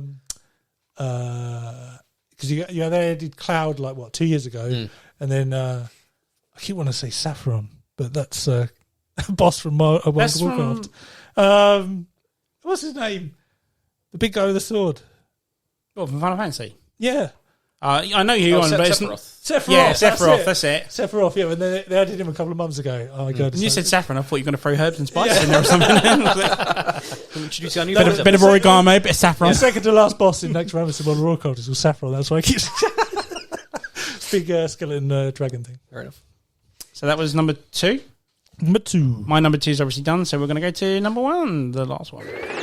It's number 1. Stuart. Back to me. What's your number one? If it's not taken, take. It's no, it's not taken. It's not Batman. Wait a minute. You're not Bud. Stuart. You're not Stuart. It is Teenage Mutant Ninja Turtles Out of the Shadows. Oh. He doesn't even know what that one is, do you? I don't. If you like Turtles, you will love love this. Oh, it. hang on. It was like download only on Xbox 360. Not the reshelled one. Nope. No. It's a 3D. It's a third person turtle game. Okay. You can do 4-player online, and it just has they've made the look and feel of it is great anyway. But you have all these combos. They actually made it really clever where you can sort of do sort of combos and actually work with other turtles. So you can sort of hold I think it's L trigger, push X, and if you both do it at the same time, you both shell shock someone, like both smash. Oh, sweet! Turn around and do that. So you've got that mode where you can play. So me, Ross, Dunk, and Chris used to play that game all the time. Good job, we all like different turtles, which is and you used to go around and be like loads of bad guys come out, and you just jump on and start fighting all these bad guys. Go up and fight Shredder, and then Krang at the end. But what you also have is you can go into the base, and then you can go into an arcade mode. And then you can do a side sort of like the original or like the one you said. Time, yeah. But it's the same sort of graphics from the actual game, but it's side scroll arcade game with all the special moves still. So all the combos and everything. And me and my 2 daughters play that all the time. The only thing annoying about it is back to the old way where it doesn't save when you get there, and there's like 8 levels, and they're really... So do you still have it? Yeah. It's downloaded on the 360. You can come around. I need the 360. Come around and play it. It's fine. It's absolutely amazing. Look, I'll play Trey's. You can borrow my 360. It's on that. Yeah, it's absolutely. It was just such a shock because it came out of nowhere. I didn't even know it existed. I think maybe you or Dunk said, "Oh, you seen this new Turtles?" I can't believe this has gone past. I knew they did the reshell remake, which you can't get hold of now. No, but it was literally like years ago as well. I was like, and it just came out 12, of nowhere, and I was like, oh, I'll give it a go. And I was like, this is freaking amazing. I played it by myself. I had the other 3 Turtles with you, so you could swap between them if you wanted to as well. Right. And we just used to play like either us 2 or 4 of us would play and just go through all these levels and just keep playing it again and again and again. You could upgrade. So you could upgrade Mikey's nunchuck so he goes into the single one with the blade at the end. Fucking hell. Lethal Ninja Turtles. You could upgrade Raph so he'd put these like sort of gauntlets on that you can punch with and stuff. Damn. And put Leo's swords together to turn into like a spinning staff and all this kind of stuff. And it was just such a fun game. I still play it now with both. Like my oldest daughter, we play it all the time. Now my youngest has started getting into it as well. You can do 4-player. So we do 3-player. I'm trying to get my wife involved because you need a Donatello. Yeah, no, she needs to be Donatello because just once. I'm Raph. Like Lois is always Leo. Lexi's always Mikey. And I'm like, come on, Grace, because come on, you'd be Donnie for a little bit. You should have done it yesterday. You should look. It's Father's Day. Get it. Yeah, I know. Never happened. One trump card. But it's just a great game. It's like everything about it is great. The gameplay is so fluid. Similar to like you can counter people, you can then just all the way that each turtle is very different. So like Donnie with his staff, he does a lot of long range damage and he can spin his staff around if there's people around him. Raph's a lot more like a wrestler, so he does like wrestling moves like suplexes and stuff, as well as using his side knives. And Mikey, you can do this thing where you can push. Depending on character, you can push the D-pad. So Mikey is up. And you push him. I'm trying to get the initials then. I'm trying to get the initials. Left is Leo, right is Raph. You can't see how hard he's thinking, guys. Up is Mikey. But that makes sense because left for Leo. I know. Right for Raph, down for Donnie. Yeah, so up is Mikey, and he sort of does this sort of thing where he sort of puts his hands and sort of waves and sticks his tongue out and goes no, and it aggravates the bad guys. So if you aggravate them, then hit them, you get more points. Okay, this it's like a taunt sort of thing. Taunt thing, and all this kind of stuff. And it's just so much fun. You can literally, and then the other thing you can do, sort of, if there's no bad guys around, you just all push it together and you all high five, and it goes turtle power. Oh, sweet! and it does the go ninja. No way, go ninja's on there. Oh, it's amazing. He does that as well. It's just so much. Yeah, it's just wrapped up to 11. I think I'm going to take it to my number one now. All you need is the TURTLE. That would have been like, but no, it's great game. Because the banter between them is quite good as well. When they they will talk chat to each other as well. Yeah, so it's just a lot of fun and great playing. And again, it's something that I can play with the kids as well. So nice. That's my number one. Wow, the Turtles game I never knew of. I'm not the geek I thought I was. Wrap this up quick so we can play it. Just going to write this down. Well, nice, good pick. From out of nowhere. Yeah. I was expecting Batman. Yeah, I think that's why I tried to trick you. Oh, nice. And one, sir. Rob, what was it? I was trying to think of a cunning argument to convince you that white-hooded assassins technically count as superheroes because, leaping off tall buildings and stuff. Okay. That's one of my favourite game series. But I was thinking about this earlier, and I have a Batman game that's at my number one because of the amount of fun I had with it, in the same way that Stu obviously had with the Turtles game, which was Lego Batman 2 DC Superheroes. Nice. Beautiful game. Which is phenomenally good. It's just, I think that's the only one I played. Is it? I've got all three. The first one is good, yeah. but it's really simple. The second one they just took to another level. Is that the one with the big Joker robot? Or is that the first? I think That's the second one, I think. Yeah. From what I remember, yeah. Well, the best thing about the second one is when you're Superman. Yes, And you because just start flying in that's the what air. is the best Superman game I've ever played. No way. Because it's free roam, isn't it? Yeah. It's free roam Gotham City, and when you That's right. fly a Superman, the Yeah. theme tune starts to go. John Williams theme, she starts kicking in. And Normally then the rest of the time, it's the Batman Yeah, it's 89. Batman 89 theme. So it's either the Batman 89 theme, or when you Wonder Woman, Yeah. you fly as well. It goes Wonder Woman. Yeah. Is that a theme tune as well? Because you Great. You have little Lego hearts when you're playing as Sure. Lego characters. When you're Superman, they're all steel because you can't be knocked out Yeah. unless you're fighting Zod or another Kryptonian, in which case you can be damaged. But like you say, you change to Superman, you're walking around on the streets of Gotham in the free roam section, you take off, and the John Williams theme kicks in, and it's just you just flying around. It's And then you land, just to do it. and you do it again. Yeah. And then you land, and you do it again. Why not, mate? It's so good. it's like Lego Batman 2, Lego DC Superheroes is the best Superman game I've played. But no, the game itself is just good. Is it one of the first Lego games to have the voice acting in it? Yes, it Yeah, I was. think, yeah. 'Cause there's lots of the stories really clever as well. Because normal Lego games just have them miming and doing That's stuff. right, yeah. This one had proper voice acting in, and it was just Batman being a grumpy arsehole, and then Superman trying to convince him to be friends. Yeah, and Robin's in it as I well. can see you isn't it? smiling in there. And Yeah. he's like, use X-ray vision. with X-ray vision, I can see it smiling.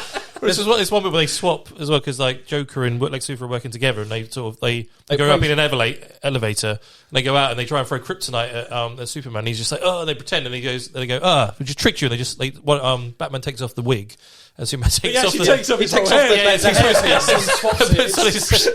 just so funny. It's playing on the whole Lego thing of it. Yeah, of course. So good. But yeah, this is a story like Batman's getting attacked. He's in the Batcave get attacked by Lex and Joker who work together at the start of the game. I can't remember if it's at the start, but later on, because God, it's amazing. Why would the Batcave be right below Bruce Wayne's house? Break in, wreck shit up, and burst out through the bottom, and then they're like, "Oh, that's Wayne Manor down there. What's Wayne Manor doing above the Batcave?" Both I don't know. And they both just shrug it off and walk away. Do you think Bruce Wayne knows Batman?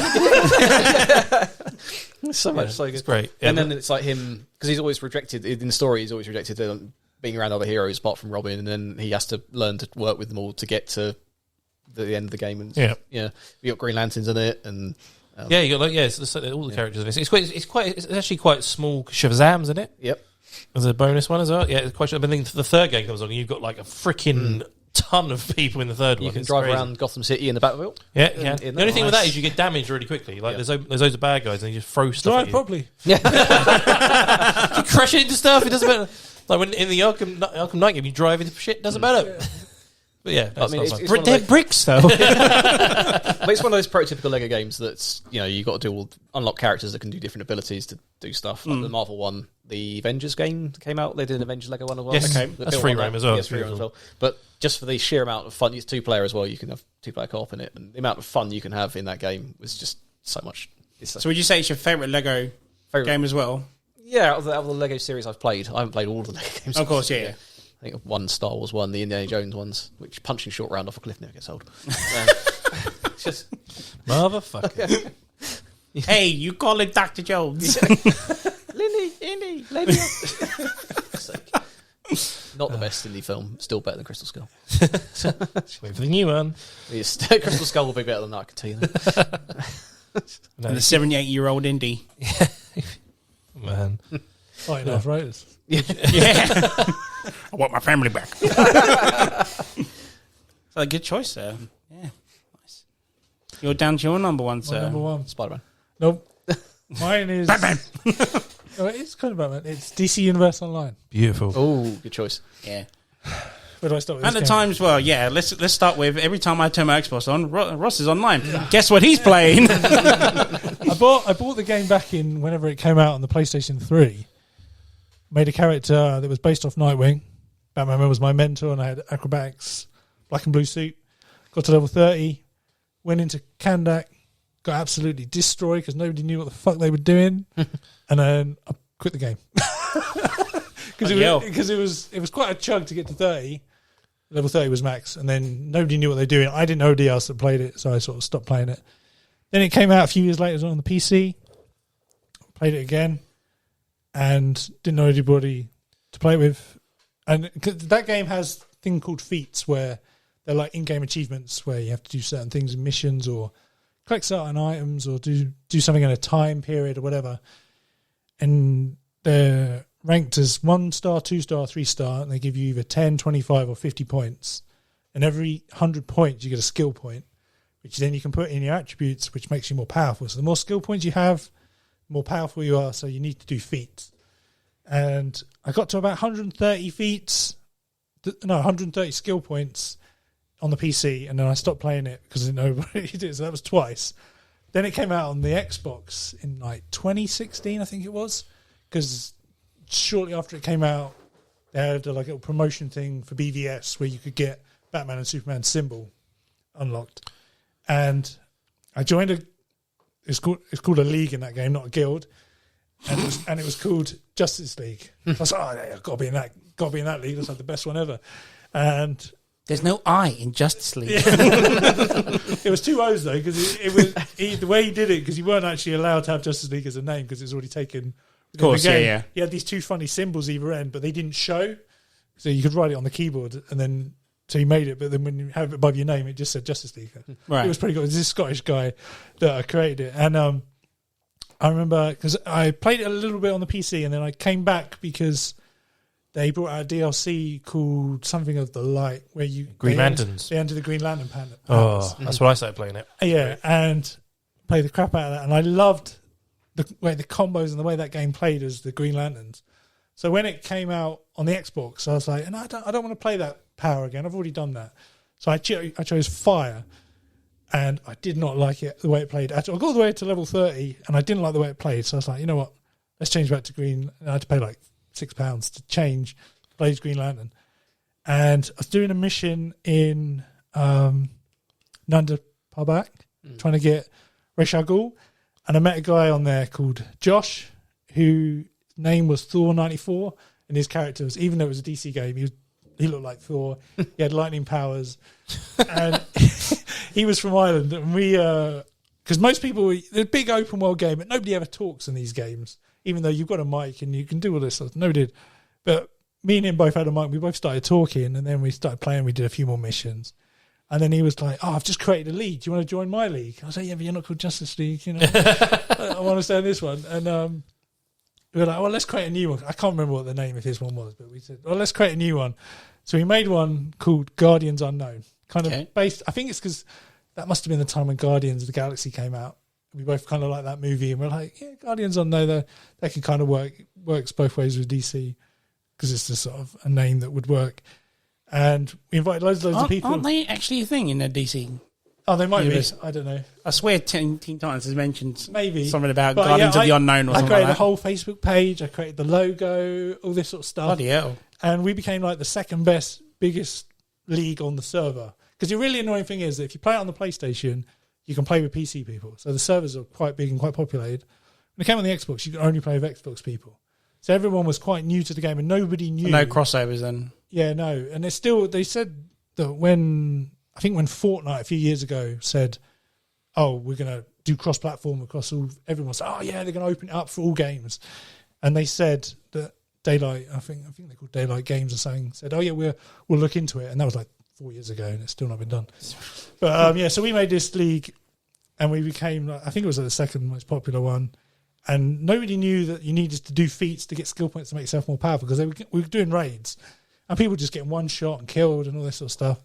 And then we were like, well, I'll show you. You need to do these feats, and then they give you skill points. Like, oh, okay, so we used to take people through and through. And then they used to join our league. We used to help them get all the skill points, then they left. Hey, you motherfuckers. So I stopped doing that. But the game they're just there for the training. Yeah, that was it. And then you're basically like Batman. Yeah, pretty much. And that's pretty cool. You just sit in the watchtower and just go, like, we're doing this mission. Do you want to come along? People used to do it, but... In the Batman voice? Or Yeah. Come and join the Batman voice. Come and join the machine. He had a sore throat for 4 years. But the game itself, like you have 30 levels to level up, and you do a story where, well, there's quite a few different stories where you can either choose 3 mentors if you're a good, because you can choose to be a good guy or a bad guy. Sure. And when you're out in the world, you can just attack each other and stuff. But most people play heroes, so the villains are very scarce around the world. But like they added so much DLC to that game as well that it just, I mean, I think I played it for about 3 years non-stop. Is it still ongoing now? Yeah, it's still ongoing. And they've just added Flashpoint Paradox DLC. Oh, nice. So I'm not sure entirely what that's involved, but normally they take a part of the world that they've already built, put it in a new instance, and then change it all around, and then you do missions and collect tokens to be able to buy the gear, which is the highest for that thing. But the reason why I stopped playing it is because they kept bringing out DLC that you needed to keep buying what's called replay badges to replay the mission, because you could only do one a day, and then it would turn into like one a week, and then you'd have to keep buying these tokens to be able to replay them if you want to do more than one a day. And it was just like cost of so Josh, completely changed. Then. Josh, for instance, I think he spent £3,000 on that game. Fuck off! Yeah, really? Just buying stuff. Yeah, and he became addicted. So he stopped because it was an addiction for him. Yeah, it's all right. And but I've got about 12 people that we used to play constantly on that game, and we still play other games today just because it's such a social game. Like even you used to go on and you didn't really used to play the game; it was just there, talk to your friends and have a laugh and stuff. But the actual game itself, where you could, you went to Oa and did missions. You went to the actual story behind it is really clever. Yeah, you went to Earth 2 and like where Batman was the bad guy and Superman, and you had to defeat them. You went to Crime Syndicate. Yeah, you went to Gorilla City. That was a mission, wasn't it? Yeah. And you went. They had the first DLC was they opened up Central City, and then you had the Flash Museum, and you had Abracadabra in there, and Zoom and stuff. Captain Cold. Did you use Fabe? Yeah. Yep. He's awesome. And he's cool. all the friends I used It's only good when I say it. It is way better. But nostalgia overload is only good when you say it. All the friends that I did play it with, they all wanted to move to the PC because a lot of people stopped playing it on the Xbox, on the PC. Correct. They because like I said, like the Xbox was on its own server, so when people stopped playing it, there was just less and less people to play it with. But the PlayStation and PC people are still going quite strong. So we're like, let's restart and play again on the PC. And like I said, with the skill points, I had over like 300 skill points, and at the time there was only like 320 you could get. And that's like 3 years of non-stop playing to get those. And I'm like, Jesus. There's no way I'm doing that again. So unless they were a way of transferring it, I'm not going to play it. But that's my number one. Do you feel like you wasted those 3 years then? Or bloody awesome. It's good. It was literally like open world, all these cool... you could pick either... So your power, you could pick different powers, but then the way you get around the city, you could either be flight, speedster, or acrobatics. So like most of the time it's flight. They added a fourth one. But can you get the Superman thing when you fly? No. Damn it. But he can be your mentor. And he'll tell you what to do on missions. It's about That's like pretty cool. Brainiac basically taking over the city and starts giving people superpowers, which is why you get them. Yeah, the start of it is the Injustice League and the Justice League fight. And everyone always dies. Yeah, everybody dies apart from Lex Luthor. Yeah. Lex Luthor's the last one surviving out of all of them. They're all dead. Awesome. Yeah, and then Brainiac arrives and invades the planet. So he decides, he builds a time machine and goes back in time to the Justice League and says, "We need to stop fighting. We need to prepare for an invasion that's coming." And Batman's like, "Yeah, well, I don't trust you." But then he shows them the world that has happened. So then they go, "Okay," and they basically take Brainiac's own technology and make exobites so they can put it in humans, and then they give them different superpowers depending on their own DNA. And that's what you are. You're a normal human that gets superpowers, and then these mentors teach you on how to train it ready for the Brainiac invasion. Right. And then the DLCs after that. Oh, so there is at least a reason to do it and to do the grind, I guess. You watch that cinematic intro of the game. It's like 2-3 minutes. Yeah. It's freaking beautiful. I love the meme that came out of that as well. It's got when Lex Luthor comes through the portal and he's like, "You got to listen to me. Everyone's dead. We've got to make the superheroes." And Batman's like, "I don't trust him. Why? Because I'm Batman. I can't be killed." Some bullshit. Because at the end of it, when you reach level 30, the Injustice League recognize what you've done through all those missions, then you become a proper member and you get a Justice League badge to wear, kind of thing. You get like, all for the badge. They used to give you the proper ID badge, didn't they? Good stuff. Yeah. Sound like Sheldon when he's got the badge in his wallet. Yeah. He's had it in there for like I've only got years. 6 pockets. Yeah. That's only 6 slots. You've been pushed out. Yeah. They always like hinted that they were going to bring in new powers because they had. Did they ever do all the Green Lanterns and all the different lanterns in the end? Not yet. Still, No. that was like 4 or 5 years ago, man. They also said they were going to do a Venom kind of. Stu's out. No, I remember because the Green Lantern thing goes, so we go. Then they start going, you're going to bring the Blue Lanterns, the yellow, or you could be Yellow Lanterns when you're the bad guys, but like Blue Lanterns and all this kind of stuff. I was like, man, I'd love to be a Blue Lantern, like supercharge everyone. I'd be always a bit. They obviously haven't done it still. No, they brought out the green because when you're a good guy, you're the green, and when you're a bad guy, you're yellow. Yeah. Then they added the Red Rage one, which was on both, and then they said they were going to do blue and maybe the Star Sapphire pink one. But they never did. Because then they said they were going to do water powers, and that took 2 years for that to come out. Well, Jesus. And then they said they were going to do a syringing kind of venom thing that and then you make yourself more powerful, whatever it was, but they still haven't done that. All for the price of $6.99. Yeah. It was like £12, I think. Was it really? Fucking hell. Because like I said, I started off as fire and I didn't £12 to be enjoy OP. it. Started off as fire and I didn't like it. And I changed to the Green Lantern because I enjoyed that one. But then when we started doing raids, it wasn't quite powerful enough to really do the damage. So then I changed to Earth. And that thing used to just destroy enemies. Oh, so much fun. Good stuff. Nice, mate. My number one has been mentioned, but you actually changed the number on it. Okay. So mine's Marvel vs. Capcom 3. Oh, okay. I liked it because I just thought the roster was much more balanced. Like we were going on about how no one really played the Capcom characters as much in this. To this one, I just thought the roster alone was just amazing. Like I wanted to be like Nemesis, Dante, and all the other Mega Mans they threw and whatnot. All the little Hulk was in it, but if you change the color on it to Rolk to red Rolk, it would actually come up saying Rolk instead of Green Hulk, whatever. And yeah, the style, some of the backgrounds in this game, like when you go to Asgard or the Daily Bugle, just mind-blowing for a fighting game that, we were talking about the Injustice ones, how some of the backgrounds are, even though you don't interact with these ones, these are just like visually comic on, the screen, whatnot. It was just amazing. I mean, I love 2, I really do. 2 is really good, but I just thought 3 to me was better. It got my little cousin into comic books as well, helped him get into it, so it's kind of like a personal thing for me. There was 2 downsides to this game, though. For example, if you ever played as the Super Skrulls, if you knew how to do their finishing, all their special moves, or not, you were practically OP. There was no way you could be defeated. Or if you played as Phoenix, for example. Okay, I remember. So she takes like 2-3 hits, she's dead. But if you tag her in and do like your level 3 finishing move, you're gone. Yeah. There's like no point in it whatsoever. Didn't she just do the massive Phoenix thing? That's it. Literally.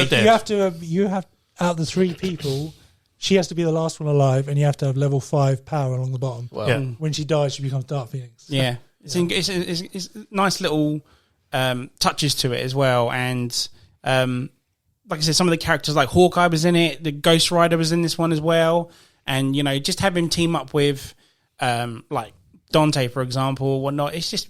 I was going to say, does anyone ever pick any of the Capcom characters in those games? Yeah, I did. For that one I did, but never the first 2 Marvel vs. Capcoms. I think that's why I like 3, because to me the roster was evenly balanced for the 2, but not for Ross though, by the sound of it. But 2, I think the gameplay for me was a bit more solid. I don't know, and there was a bit more freedom to it because there was so many. I don't think they could have balanced everyone perfectly. No, of course not. So no. I feel like when you've got the freedom of just being able to absolutely go crazy, and if you've got the skill, you can do the unlimited combos and just kill somebody out. I just really like that.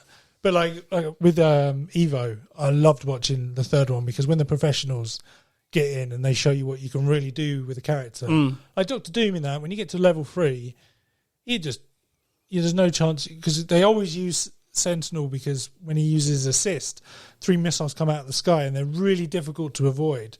So if you can do that with combo and then get Dr. Doom and he just like grabs you and he sits on his chair, he just goes boom and you're dead, and you're like, oh, okay. That's Did you get to the final boss in Marvel vs. Capcom 3? When you go against Galactus? Galactus, yeah. And it's like, fucking hell, that took me forever forever to do that. Literally forever. And you were talking about the thumbs. Yes, That is killed. That bad guy alone killed my thumbs. Well, the advantage I had with the third one was I had an arcade stick at the time.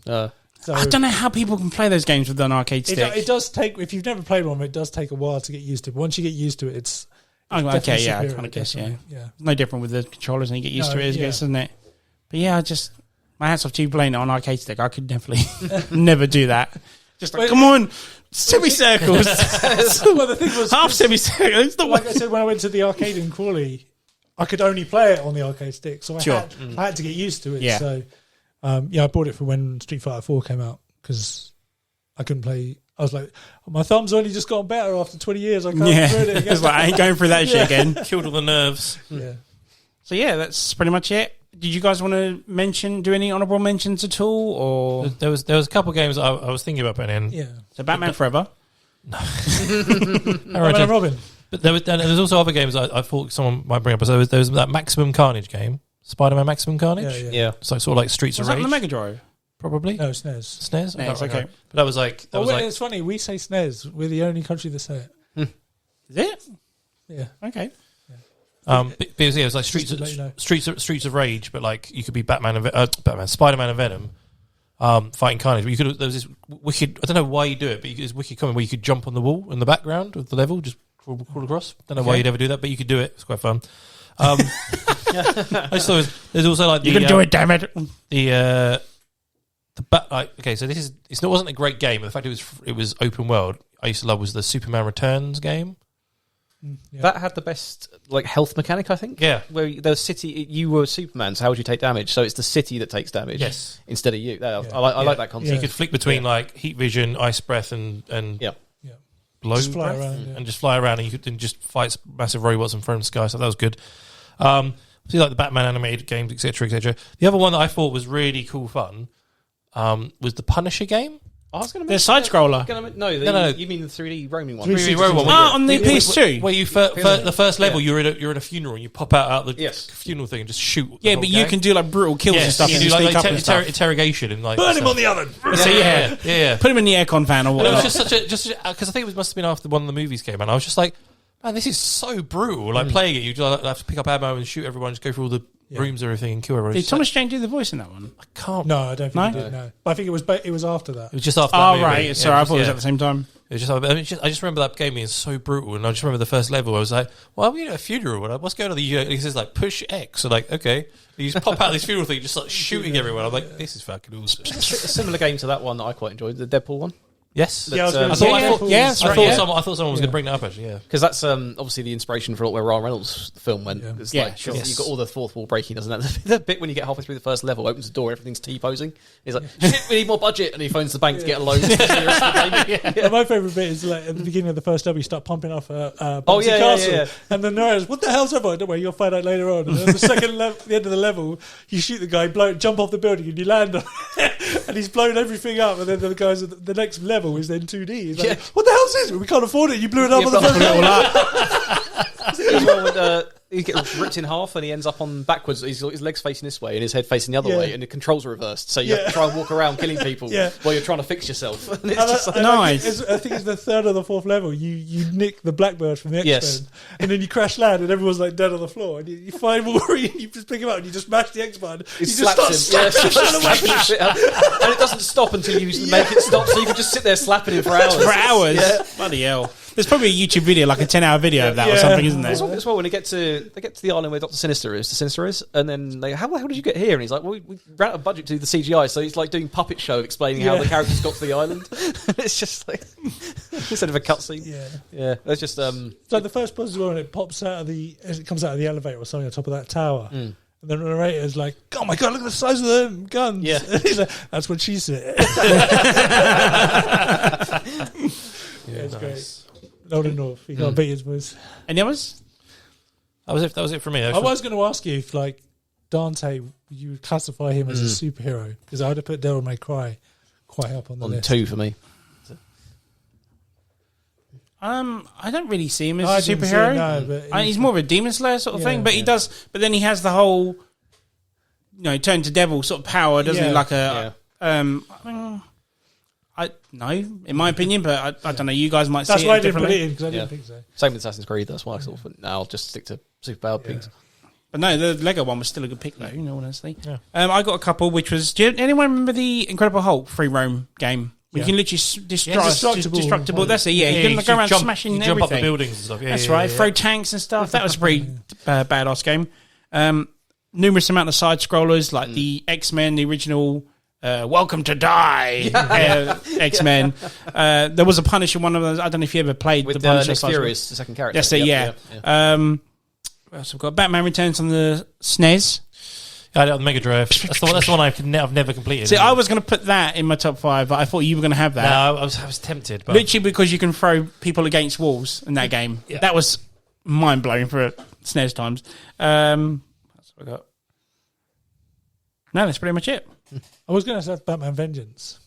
Was that on? That was the animated series one, wasn't it? Yeah. PS2, I think it was. Did you play as other characters in that? No. No, that was the Rise of Sinsu. Yeah. Yeah, that's what I'm thinking of. Right, so I think we'll leave it there then, guys. So just want to say big thank you for coming along again. Really do appreciate More it. than welcome. For the first ever video game episode of Season 3, by the way. So guys, if you enjoyed what you listened to, follow us on Facebook at the M.T.V.B Podcast, on Instagram at M.T.V.B Podcast. We're also on Twitter at M.T.V.B Podcast 1, or on TikTok at M.T.V.B Podcast 197. Good God, that's a lot of M.T.V.Bs. So yeah, this is that man, Stuart, Rob and Ross signing off, guys. Bye-bye. On PC.